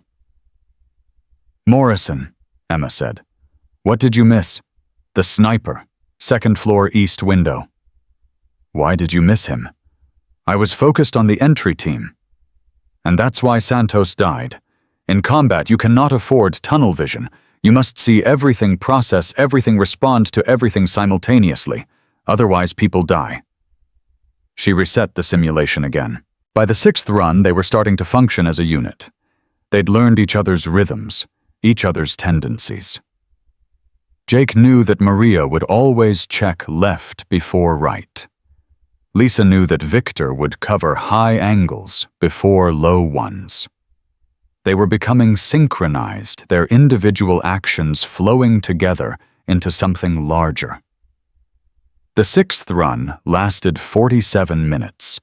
They reached the device, began disarming it, and were overrun by the 2nd wave of enemies before they could finish. "Better," Emma said, "but not good enough. The device requires 8 minutes to disarm. You gave yourselves 3 minutes before the compound was breached. You need to move faster." "We're moving as fast as we can," someone protested. "Then learn to move faster. The enemy won't slow down because you're tired. The bomb won't wait because you need more time. You have the skills you have and the time you have, and that's all you get. Make it work." The 7th run changed everything. They were 40 minutes in device, halfway disarmed, fighting off waves of enemies. Jake was reloading behind cover when he saw Victor take 3 rounds to the chest. The Russian went down hard, blood pumping from the wounds, his breathing harsh and wet. "Medic!" Jake shouted. Lisa Jackson rushed over her medical kit already open, but as she knelt beside Victor, an enemy combatant appeared in the doorway behind her. Jake saw it happening, saw the rifle raising, saw Lisa completely exposed. He made a choice. Jake threw himself across the room, slamming into Lisa and knocking her out of the line of fire. The bullets that would have killed her tore through his shoulder instead. The pain was immediate and overwhelming, white-hot agony that made his vision blur. But Lisa was alive. She rolled to her feet, drew her sidearm, and put 2 rounds in the enemy combatant's chest. Then she was working on both Jake and Victor. Her hands moving with practiced efficiency, stopping bleeding, stabilizing wounds, keeping them functional. "Morrison, you're an idiot," she said as she worked. "That was my life to risk, not yours." "Couldn't let you die," Jake gasped. "Not on my watch.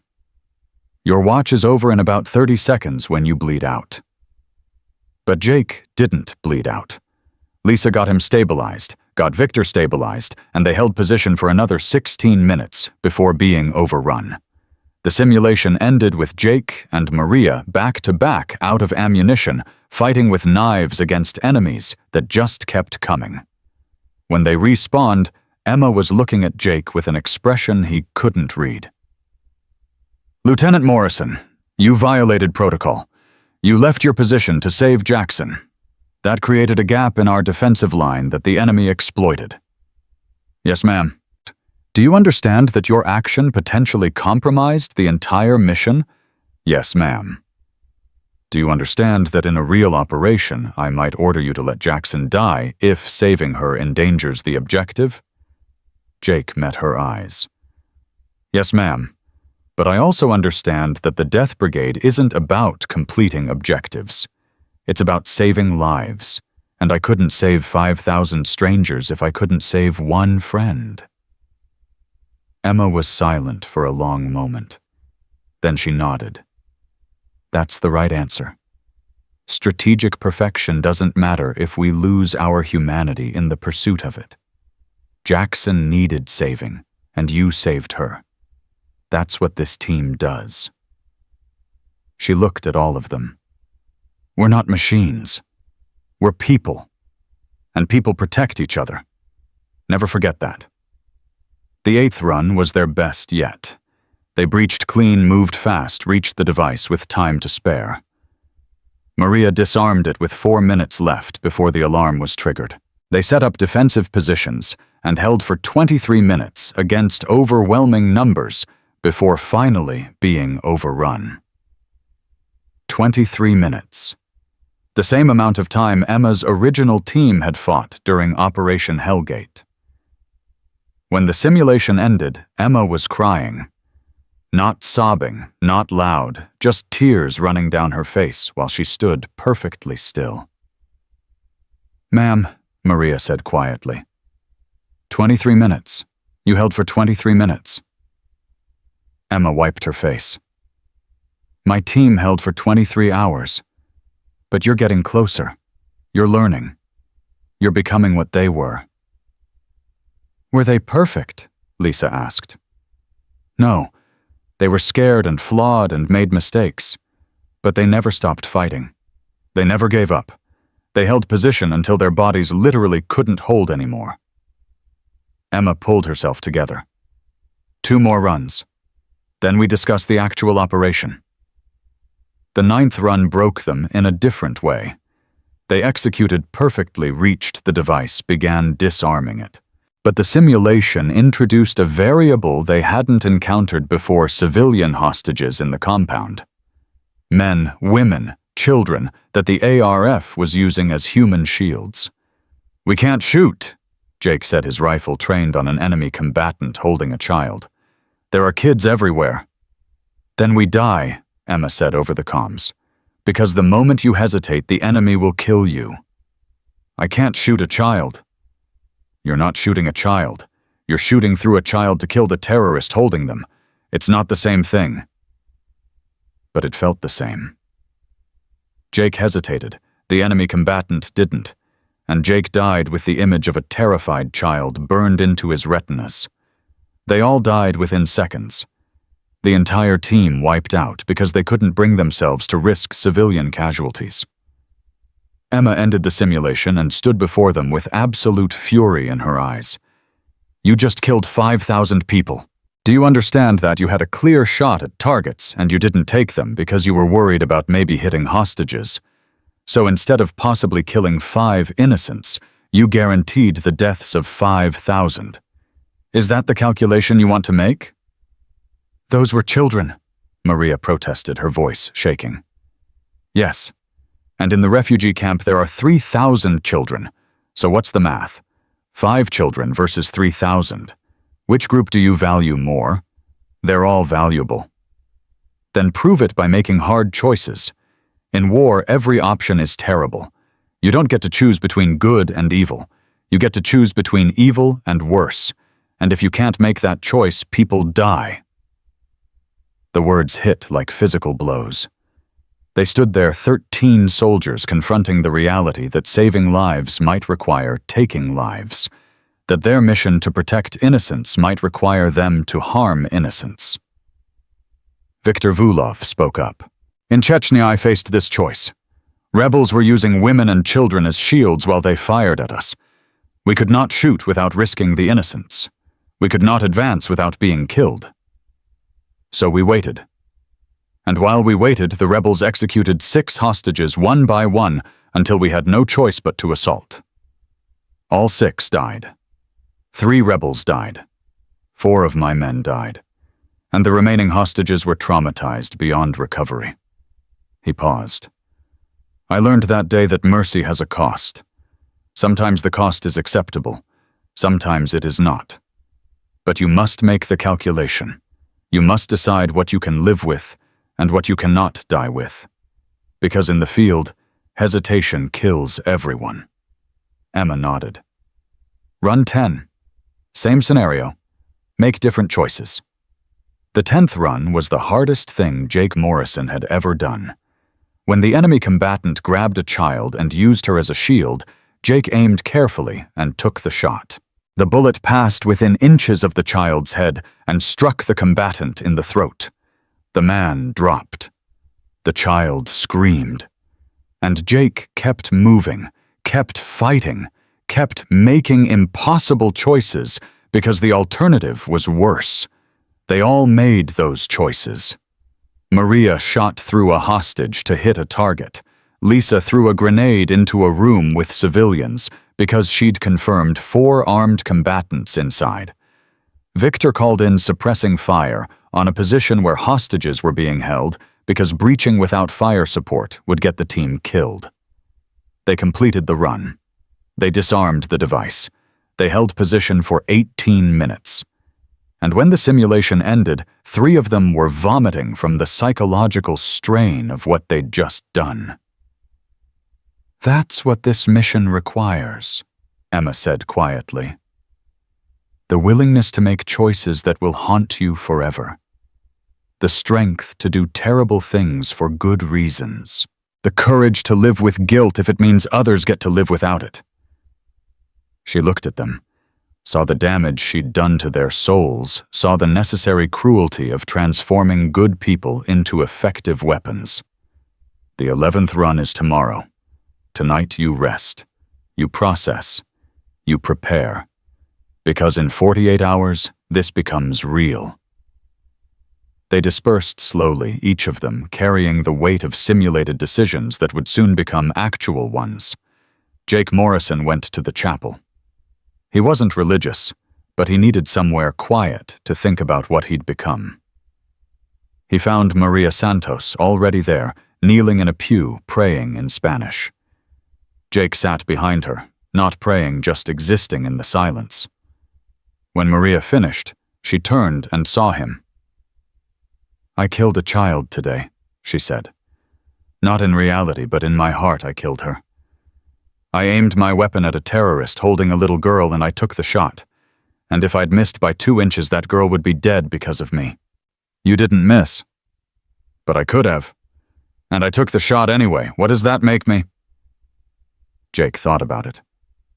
"It makes you someone who understands that saving 5,000 lives might require risking 5 lives. It makes you someone who can do math even when the math is monstrous.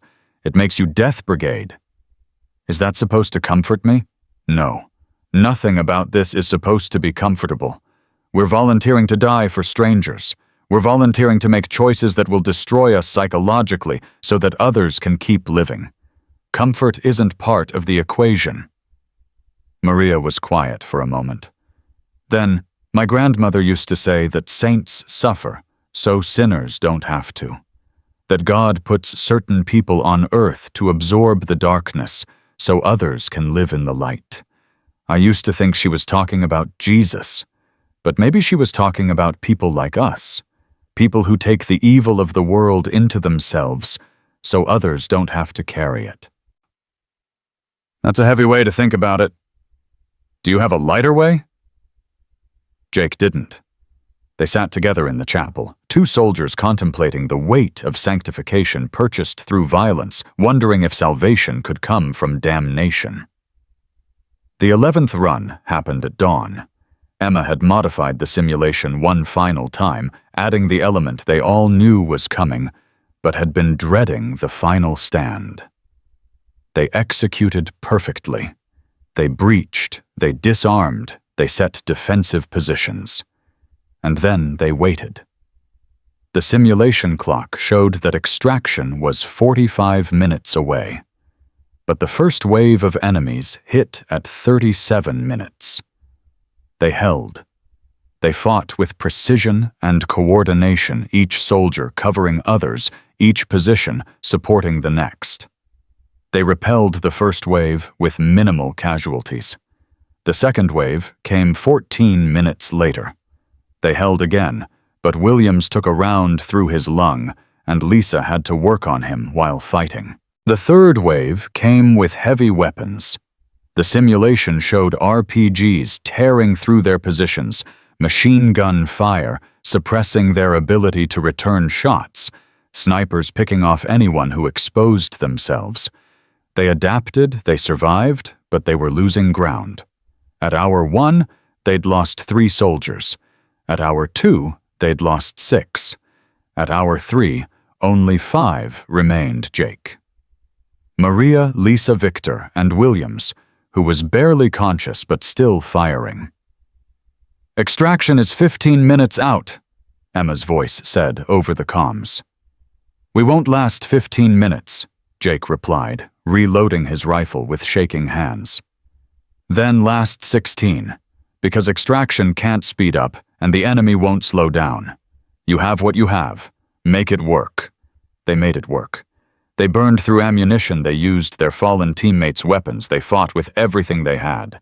Maria called in artillery on their own position, trusting that their bunker would hold while enemies in the open would be shredded. Victor took a grenade meant for Lisa and absorbed the blast with his body. Williams died returning fire with his last magazine. His lung collapsed, drowning in his own blood. At 14 minutes only, Jake and Maria remained. They were back-to-back in the center of the compound, firing at targets that came from every direction. Jake's rifle clicked empty. He drew his sidearm. It clicked empty 30 seconds later. He drew his knife. "Jake," Maria said, and her voice was calm. "This is where we die." "I know. I'm glad it's with you. Me too." The enemies closed in. Jake and Maria fought with knives, with fists, with teeth and fury. They killed 3 more before being overrun. Jake felt bullets tear through him, felt his body fail, felt death rushing up. And his last thought before the simulation ended was that he'd held for 16 minutes, that extraction had arrived, that the mission was complete. They respawned, standing in the simulation center. Emma was looking at them with an expression Jake had never seen before. Pride mixed with grief, mixed with something that might have been love. 16 minutes, she said softly. You held for 16 minutes past hope. You completed the mission. You saved 5,000 people. In simulation, Lisa pointed out. In simulation today, in reality in 48 hours. Emma turned off the projections. That was your final training run. You're ready. Not perfect, but ready. Tomorrow we do mission briefing and final preparations. The day after we deploy. Ma'am, Victor said. What happened to your team during the real Operation Hellgate? You've shown us the simulation, but what actually happened in those final hours? Emma's composure cracked. Her hands started shaking badly, and she had to grip the podium to steady herself. What happened was, I watched 12 people I loved die slowly while I couldn't do anything to save them.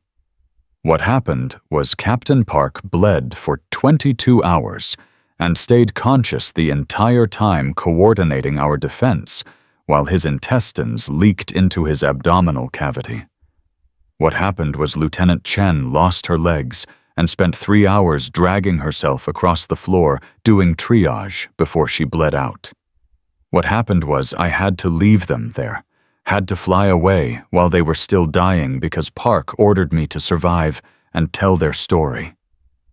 Tears were running down her face now. What happened was I landed at base and collapsed and spent 3 days in psychiatric care before I could even speak. What happened was I had to meet with 12 families and lie to their faces about how their sons and daughters died. What happened was I attended 12 funerals where I was the only person who knew the truth. What happened was I tried to kill myself 4 times in the year after because I couldn't live with being the one who survived. She wiped her face with shaking hands. And then the Pentagon called me and said they needed me to do it again. To recruit another 13 soldiers, to train them to die, to send them into hell and listen over the radio as they scream and bleed and beg for help I can't give them. That's what happened. That's what will happen. And I'm doing it anyway because 5,000 people matter more than my sanity. The room was silent. So when I say you're ready, I don't mean you're ready to survive.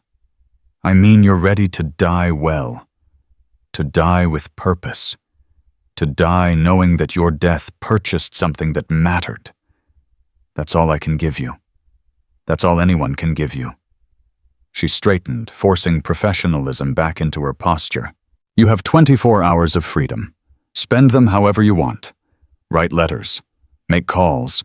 Make peace with whatever you need to make peace with. At 2100 hours tomorrow, we meet for final briefing. At 0400 the next day, we deploy. Dismissed. The 13 soldiers left in silence, each of them understanding that they'd just been given permission to say goodbye to their lives. Jake Morrison went to his quarters and opened his laptop. He wrote a long email to his father, the Marine who'd taught him about strength, but never about sacrifice. He explained what he'd learned, what he'd become, what he was about to do. He didn't ask for forgiveness or approval.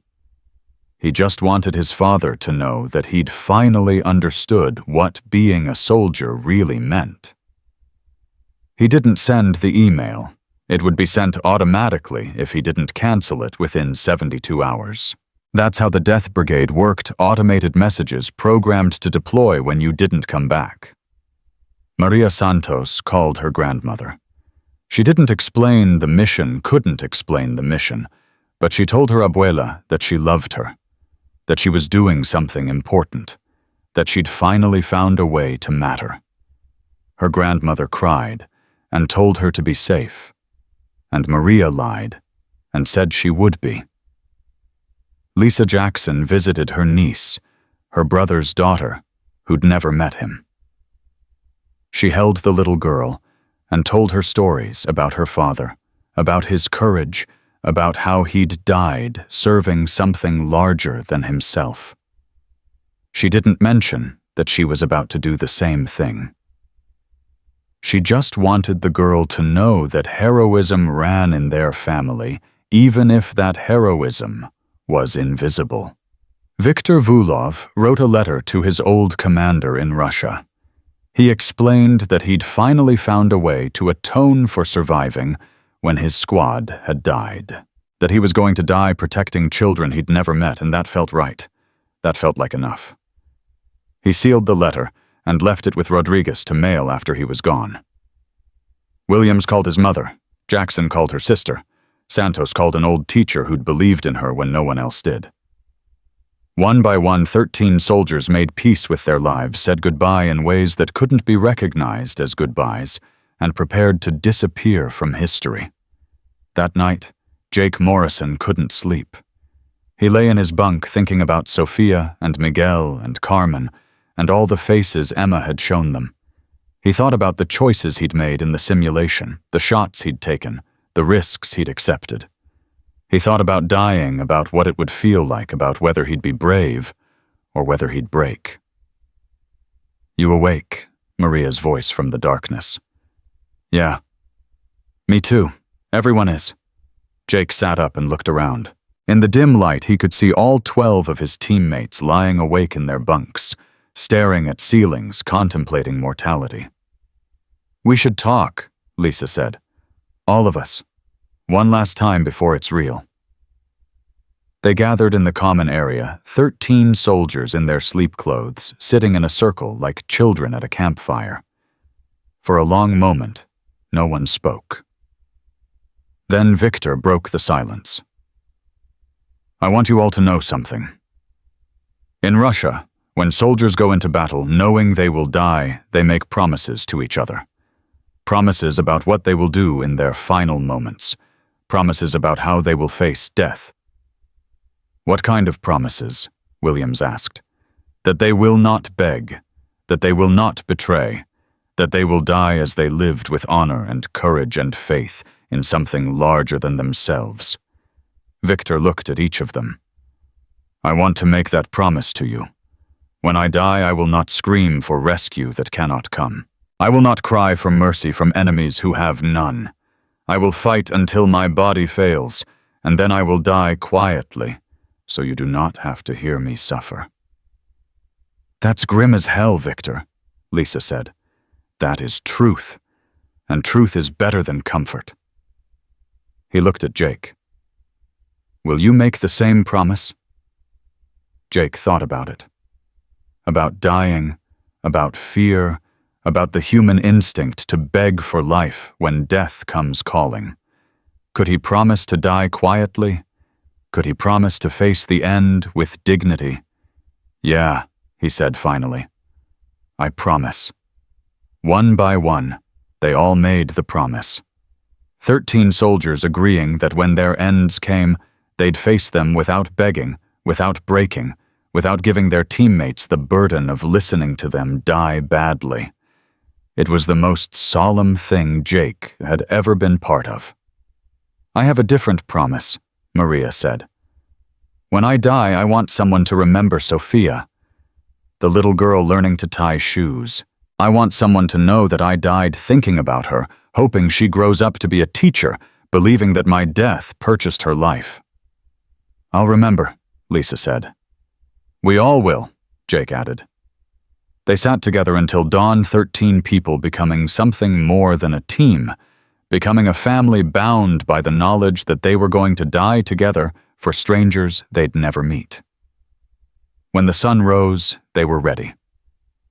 The mission briefing happened at 2100 hours in a secure room that had been swept for surveillance. Emma stood at the front with Rodriguez beside her. On the screen behind them was a detailed map of the ARF compound. This is it, Emma said. The real thing. No simulation, no respawn, no second chances. She pointed to the map. We insert here at 0430 hours. Helicopter drops us 2 miles from the compound. We approach on foot breach the perimeter at 0515. The device is located in the central building basement level. We have 8 minutes to disarm it before the first patrol cycle. If we're detected early, they detonate. She zoomed in on the basement. Santos, you're our explosives expert. You disarm. Jackson, you're medical support. Morrison, you lead the security team. Vulov, you're our communications specialist. Everyone else holds position and covers approaches. She clicked to the next slide showing enemy positions. Intelligence indicates approximately 300 hostile combatants on site. Most are former military or law enforcement. They're trained, equipped, and motivated. They know we're coming, not specifically, but they've been on high alert since we discovered their operation. They will fight. And extraction? Someone asked.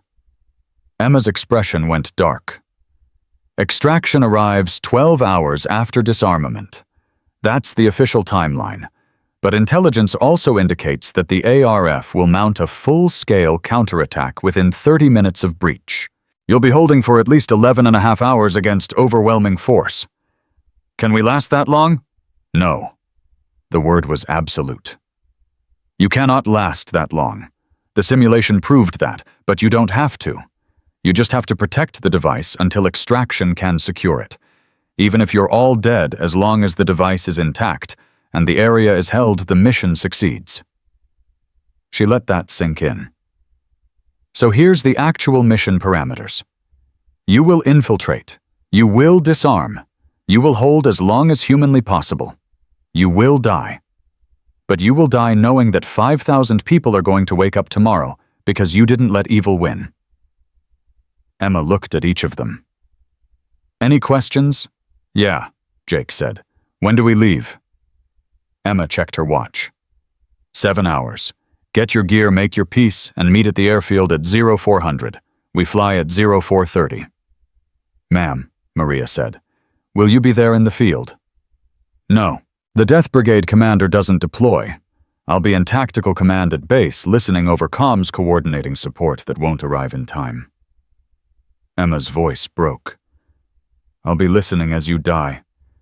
Again. Just like last time. She straightened. But I will remember you. Every word. Every breath. Every moment. You will not die alone. You will die knowing that someone is witnessing your sacrifice, that someone will carry your story, that someone will make sure you mattered. There were no more questions. The briefing ended, and 13 soldiers walked out into the night, 7 hours away from death, carrying the weight of 5,000 lives they'd never meet. The helicopter lifted off at exactly 0430 hours. Inside, 13 soldiers sat in silence, their gear checked and rechecked, their weapons, loaded their minds, focused on the singular reality that they were flying toward their deaths. Jake Morrison sat next to the open door, watching the desert pass beneath them in the pre-dawn darkness. The wind was cold against his face, carrying the smell of sand and aviation fuel. He thought about his father, about the email that would send automatically in 72 hours, about whether dying for strangers made him a better man than living for himself. Across from him, Maria Santos had her eyes closed, her lips moving in silent prayer. Jake couldn't hear the words over the helicopter noise, but he knew what she was praying for: not salvation, not survival, but the strength to do what needed to be done. To die well. To matter. 2 minutes, the pilot announced over the comms. Emma's voice crackled through their earpieces. Death Brigade, this is Ghost 7. Radio check. One by one they confirmed. Ghost 1 check. That was Jake. Ghost 2 check. Maria, down the line until all 13 had confirmed operational comms. You know the mission, Emma said, and Jake could hear the tremor in her voice even through the static. You know what's required. I won't give you a speech about courage or duty or sacrifice. You already have those things. You already are those things. I'll just say this: I'm proud of you, all of you, and I will carry you with me until I die. We know, ma'am, Jake said. We're ready. 1 minute, the pilot said. The helicopter began its descent. Jake's heart was pounding so hard he could feel it in his throat. This was it. The last minute of his life where death was still theoretical, still avoidable, still something that happened to other people. Then they were on the ground. The helicopter's skids touching sand and death became real. Go, go, go! The crew chief shouted. 13 soldiers dropped out of the helicopter and hit the ground running. The helicopter lifted off immediately, disappearing into the darkness, and suddenly they were alone in the desert, with 2 miles between them and the compound where they were going to die. Viktor Vulov took point, his night vision equipment painting the world in shades of green.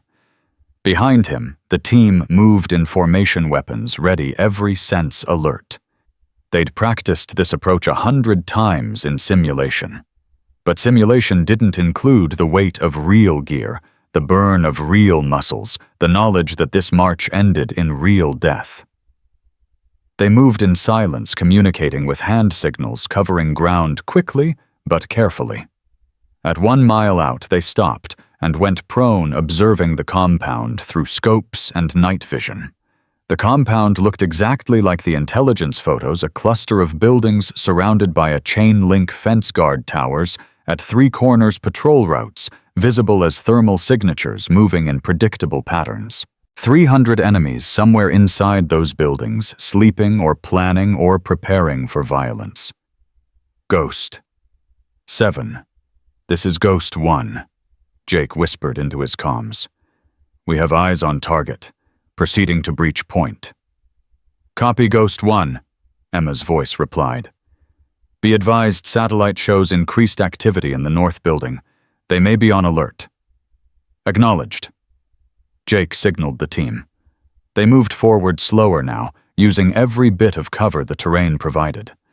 At 500 meters, they could see the guards in the towers, men with rifles, scanning the perimeter with spotlights. At 200 meters, they could hear voices, conversations in English, discussing football and politics and mundane things that people talk about when they don't know death is coming. At 50 meters, they stopped again. This was the critical moment, the fence breach. If they were detected now, before reaching the device, the mission failed immediately. 5,000 people died because 13 soldiers couldn't stay invisible for another 5 minutes. Maria Santos moved forward with wire cutters. She worked slowly, carefully, each snip of metal silent and precise. Jake watched the guard towers through his scope, ready to take shots if necessary, praying he wouldn't have to. 1 minute. 2 minutes. 3. The fence opened. They moved through one by one, ghosts slipping into hell. Once inside the perimeter, they moved faster, staying low, using buildings for cover. The central building loomed ahead, 3 stories of concrete and steel, ugly and utilitarian, and containing 4 kilograms of enriched uranium that would kill thousands if they failed. Victor reached the door first. He checked for alarms, found none, picked the lock in 15 seconds. The door opened silently, and they were inside.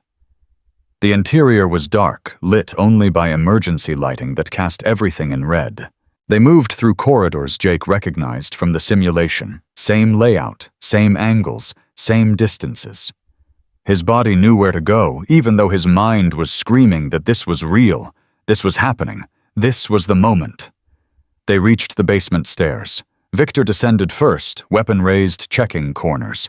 The rest of the team followed in tight formation. Down 1 flight, 2 flights, 3. The air got colder, damper, heavier. At the bottom, they found a steel door with a biometric lock. "Ghost 7, we have a problem," Jake whispered. "Biometric security on the device room. Intelligence said it would be key card access." "Stand by," Emma's voice said. There was a pause, then typing sounds. "Running override protocols. Keep the line open." They waited in the darkness 30 seconds that felt like 30 hours. Above them, the compound continued its normal operations, unaware that 13 soldiers were in their basement, that death had infiltrated their home. "Override complete," Emma said. "Try it now." Victor placed his hand on the scanner. Red light flashed. Access denied. "Negative, Ghost 7. Still locked." "Damn it." More typing. "They've updated their security since our last intel. I need 3 minutes to crack it." 3 minutes. Jake looked at his watch. They'd been in the compound for 6 minutes. The patrol cycle changed every 12 minutes. They had 6 minutes before guards walked past the breach point in the fence, before someone noticed the cut wires, before alarms started screaming. "We don't have 3 minutes," Jake said. "You don't have a choice. I can crack this, or you can blow the door, and blowing the door triggers every alarm in the facility." Jake made a decision. "Lisa Williams Santos, set up defensive positions at the top of the stairs. If we're discovered, you hold them off. Everyone else on me. We're finding another way in." They split up. Half the team stayed with Victor at the locked door, while Jake led the others back up the stairs, searching for alternative access. There had to be ventilation maintenance shafts, something they could exploit. 2 floors up, Maria found it a maintenance hatch in the ceiling. "Ghost 1. I have a possible entry point. 2nd floor east corridor. Shaft leads down, probably maintenance access to basement systems." "Check it," Jake ordered. Maria boosted herself up, disappearing into the shaft. 30 seconds of silence. Then her voice strained. "Confirmed. Shaft connects to basement level. But it's tight. Really tight." "How tight?" "I can barely fit. Anyone bigger than me won't make it." Jake swore silently. Maria was the smallest on the team, but she was also their explosives expert. If she went down alone and encountered the device, she could disarm it. But if she encountered enemies, she'd be alone and vulnerable. "Ghost 7 advise," Jake said. "We have a 1-person route to the device, but it puts our demolitions expert in solo." Emma's voice was tight. "What's the ETA on the door crack?" 2 minutes, Victor responded. "And patrol cycle change." Jake checked his watch. 3 minutes. "Send Santos down the shaft. She disarms solo. The rest of you hold position until the door opens, then provide backup." It was the right call, tactically. It was also a death sentence for Maria, if anything went wrong. Jake looked at Maria. She nodded. "Copy that, Ghost 7. Santos is going in." Maria handed her rifle to Jake. It wouldn't fit through the shaft, and kept only her sidearm and her demolitions kit. She pulled herself back into the maintenance shaft and started crawling. Jake could hear her progress through the comms, her breathing harsh in the confined space, metal creaking as she moved. "I'm at the junction," Maria said. "Going down." Jake closed his eyes, picturing the shaft system from the blueprints. Maria was crawling through a vertical shaft, now using the walls to brace herself, descending into darkness with only a headlamp to guide her. "I see the basement level," Maria reported. "There's a grate. I'm cutting through." The sound of metal on metal came through the comms.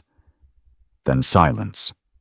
Then Maria's voice, barely a whisper. I'm in the device room." "Do you have eyes on the device?" Emma asked. "Yeah, it's here. It's bigger than the mock-up we trained on, but the basic design matches.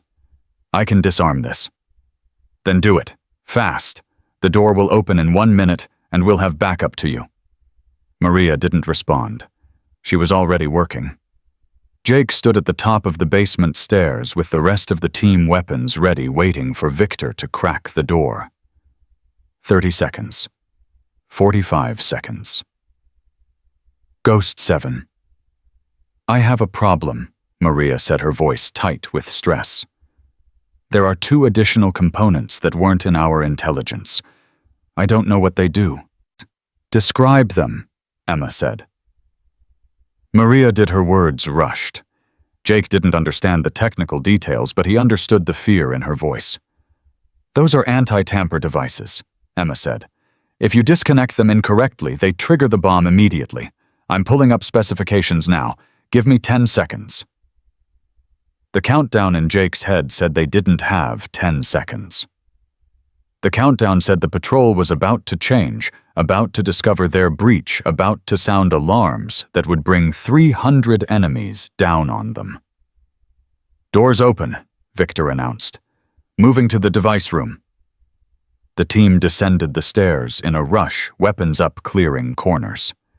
They reached the device room and found Maria kneeling beside a metal container that looked like nothing special, just a heavy box with wires and components that Jake didn't recognize. But inside that box was hell. Inside that box was the thing that would kill 5,000 people if they failed. "Santos status," Jake demanded. "Working on it. Ghost 7 is talking me through the anti-tamper devices. I need 2 minutes." "Copy. Team secure all approaches. Nothing gets through." They set up defensive positions. 13 soldiers now all together forming a perimeter around one kneeling woman who was defusing a bomb, while her commanding officer whispered instructions through an earpiece. Jake watched the corridor, his rifle trained on the darkness beyond, and waited. Every second felt like an eternity. Every sound made his heart jump. And then he heard voices above them, angry voices, shouting voices. "They've discovered the breach," Lisa said. "We're compromised." "Ghost 7, be advised, hostiles are alerted to our presence," Jake reported. "How long does Santos need?" 90 seconds, Emma said. "You have to hold for 90 seconds. The first wave hit before she finished speaking. Armed men poured down the stairs, firing wildly, not caring about tactics or cover, just trying to overwhelm through numbers.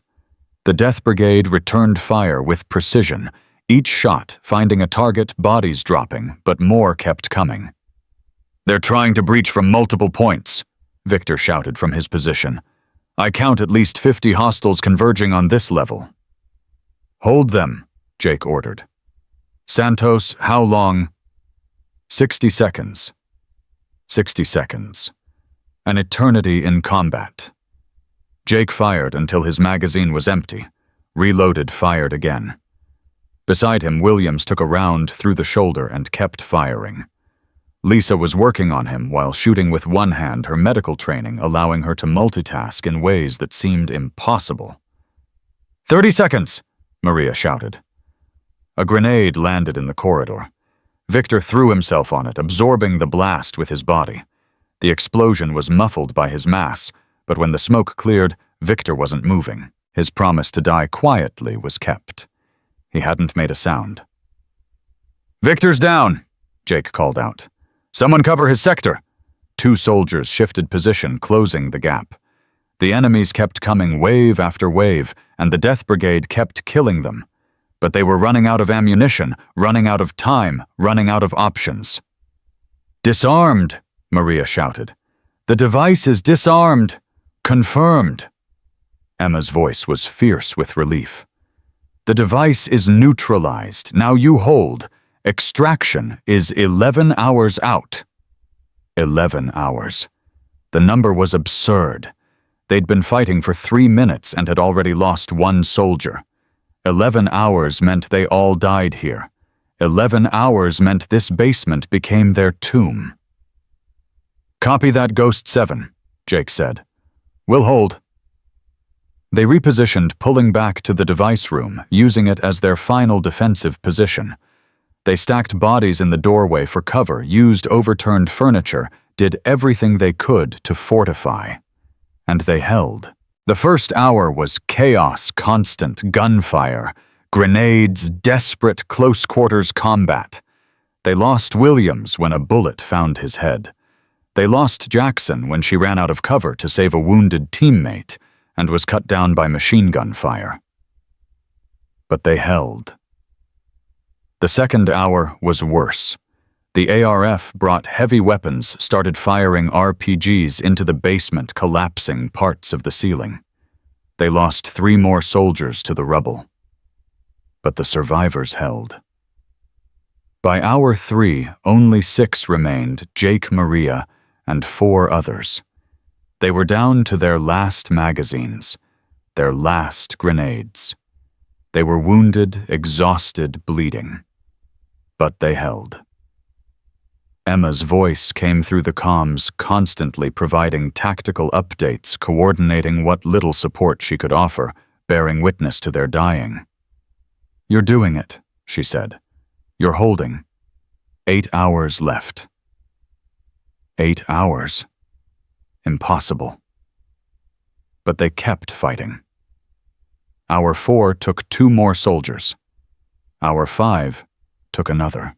By hour 6, only Jake and Maria remained back to back in the center of the device room, surrounded by empty magazines and dead teammates, and the knowledge that extraction was still 5 hours away. "Ghost 7. Jake said, his voice hoarse from screaming orders and breathing smoke. "It's just Santos and me. We can't hold 5 more hours." "You don't have to hold 5 more hours," Emma said gently. "You just have to hold until you can't. The device is secure.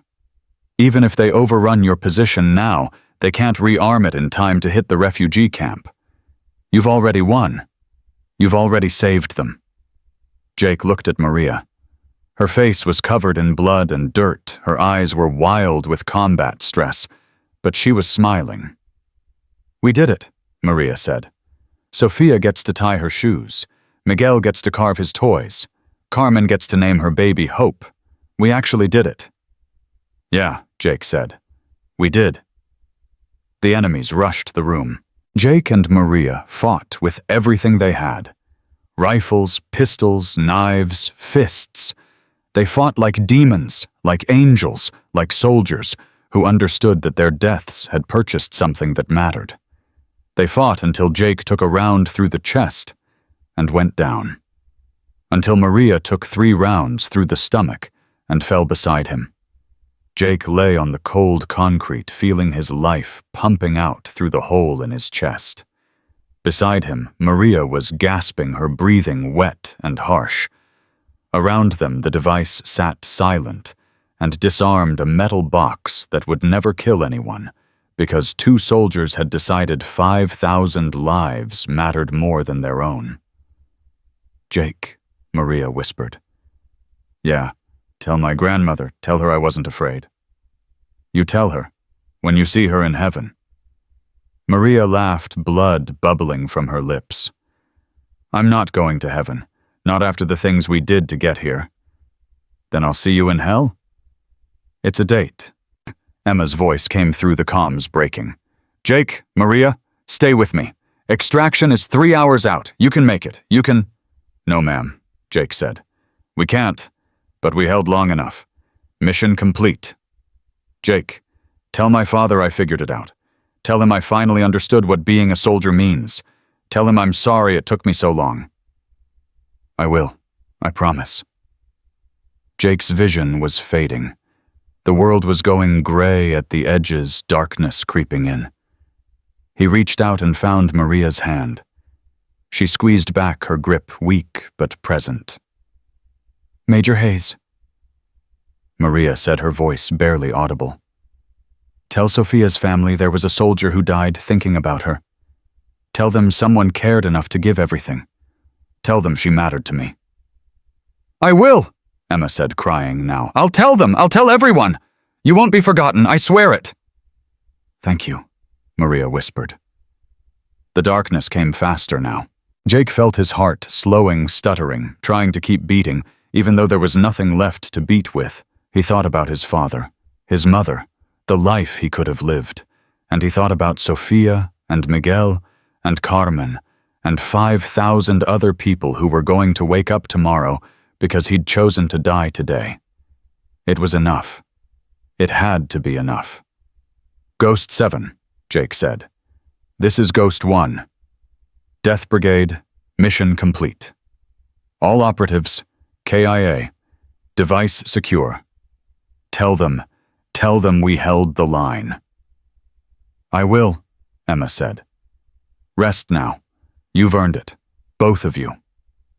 Jake's last thought wasn't of fear or pain or regret. It was of a little girl in a refugee camp learning to tie her brother's shoes, completely unaware that somewhere in a basement she'd never see 2 soldiers had died, so she could keep living. The darkness took him. 3 hours later, the extraction team arrived to find the device intact and 12 dead soldiers scattered throughout the basement. The 13th Maria Santos died as they loaded her onto the helicopter, her last words a prayer in Spanish that no one understood, but everyone felt. At Fort Thunder, Emma Hayes listened to silence on the comms and understood that it was over. 13 more names for her list. 13 more ghosts to carry. 13 more families to lie to. She sat alone in the Tactical Operations Center, surrounded by equipment that had allowed her to hear every moment of their deaths, and she wept. Rodriguez found her there hours later, still sitting in the dark, still listening to dead air. "It worked," he said quietly. "The bomb squad secured the device. No casualties at the refugee camp. 5,000 people are safe." Emma nodded. She'd known it worked. She'd heard Jake's last words. Mission complete. "The media is reporting an attempted terrorist attack that was thwarted by federal agents," Rodriguez continued. "No mention of the Death Brigade. No mention of the 13 soldiers who died. Just vague statements about brave men and women in law enforcement." "Good," Emma said. "That's how it should be. Emma, those soldiers deserve recognition. They deserve to save lives while the world goes on living. That's what they wanted. That's what they earned." Emma stood, her hands shaking again, always shaking. "Arrange for the families to be notified. Training accident. Full military honors. And make sure someone sends flowers to Maria Santos's grandmother. Lots of flowers. She needs to know her granddaughter mattered." "What about you? What do you need?" Emma looked at him with empty eyes. "I need to add 13 photos to my collection. I need to learn 13 names so well I can recite them in my sleep. I need to live with what I've done. Again." She walked out of the operations center into the morning sun. Somewhere in El Paso, Sofia was waking up. Miguel was starting his day. Carmen was feeling her baby kick. 5,000 people were living their lives completely unaware of the price that had been paid for their continued existence. 2 weeks later, Emma stood before a memorial wall at Fort Thunder where 13 new stars had been added. No names, just stars representing soldiers who'd died in training accidents. She placed her hand on Jake Morrison's star and whispered, "You figured it out, Lieutenant.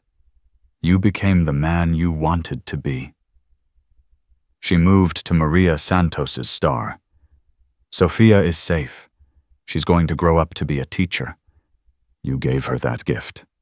One by one, she touched each star, speaking names that would never be officially recorded, honoring sacrifices that would never be officially acknowledged. Behind her, new recruits were arriving at the base, young soldiers full of arrogance and ambition, and the belief that they were special. Emma watched them, seeing herself years ago, seeing Jake Morrison 3 weeks ago, seeing everyone who'd ever thought they understood what it meant to serve. And she thought about what came next, because there would be a next time. There was always a next time. Somewhere a new threat was emerging. Somewhere another operation would require soldiers willing to die without recognition. Somewhere the Death Brigade would be needed again. Emma buttoned her jacket, hiding the tattoo that marked her as the sole survivor. She walked toward the new recruits, ready to begin the cycle again, ready to test them, train them, transform them into weapons that would save lives by giving their own. Because the Death Brigade never dies. It just goes darker, deeper, further into the shadows, where heroes don't seek recognition because they understand that true strength is silent, born from sacrifice, not ego, where 13 nameless ghosts save thousands, and the world never knows. Emma Hayes walked into the morning sun carrying her dead and prepared to recruit the next generation of soldiers who would understand that some things are worth dying for. Not for glory, not for recognition, not for themselves, but for Sophia learning to tie her shoes, for Miguel carving his toys, for Carmen naming her baby Hope, for 5,000 strangers who would wake up tomorrow because 13 soldiers had decided that their deaths mattered less than those lives. That was the Death Brigade. That would always be the Death Brigade. And Emma Hayes would carry them all, every name, every face, every sacrifice, until the day she joined them in whatever comes after, where heroes who died in shadows finally step into the light.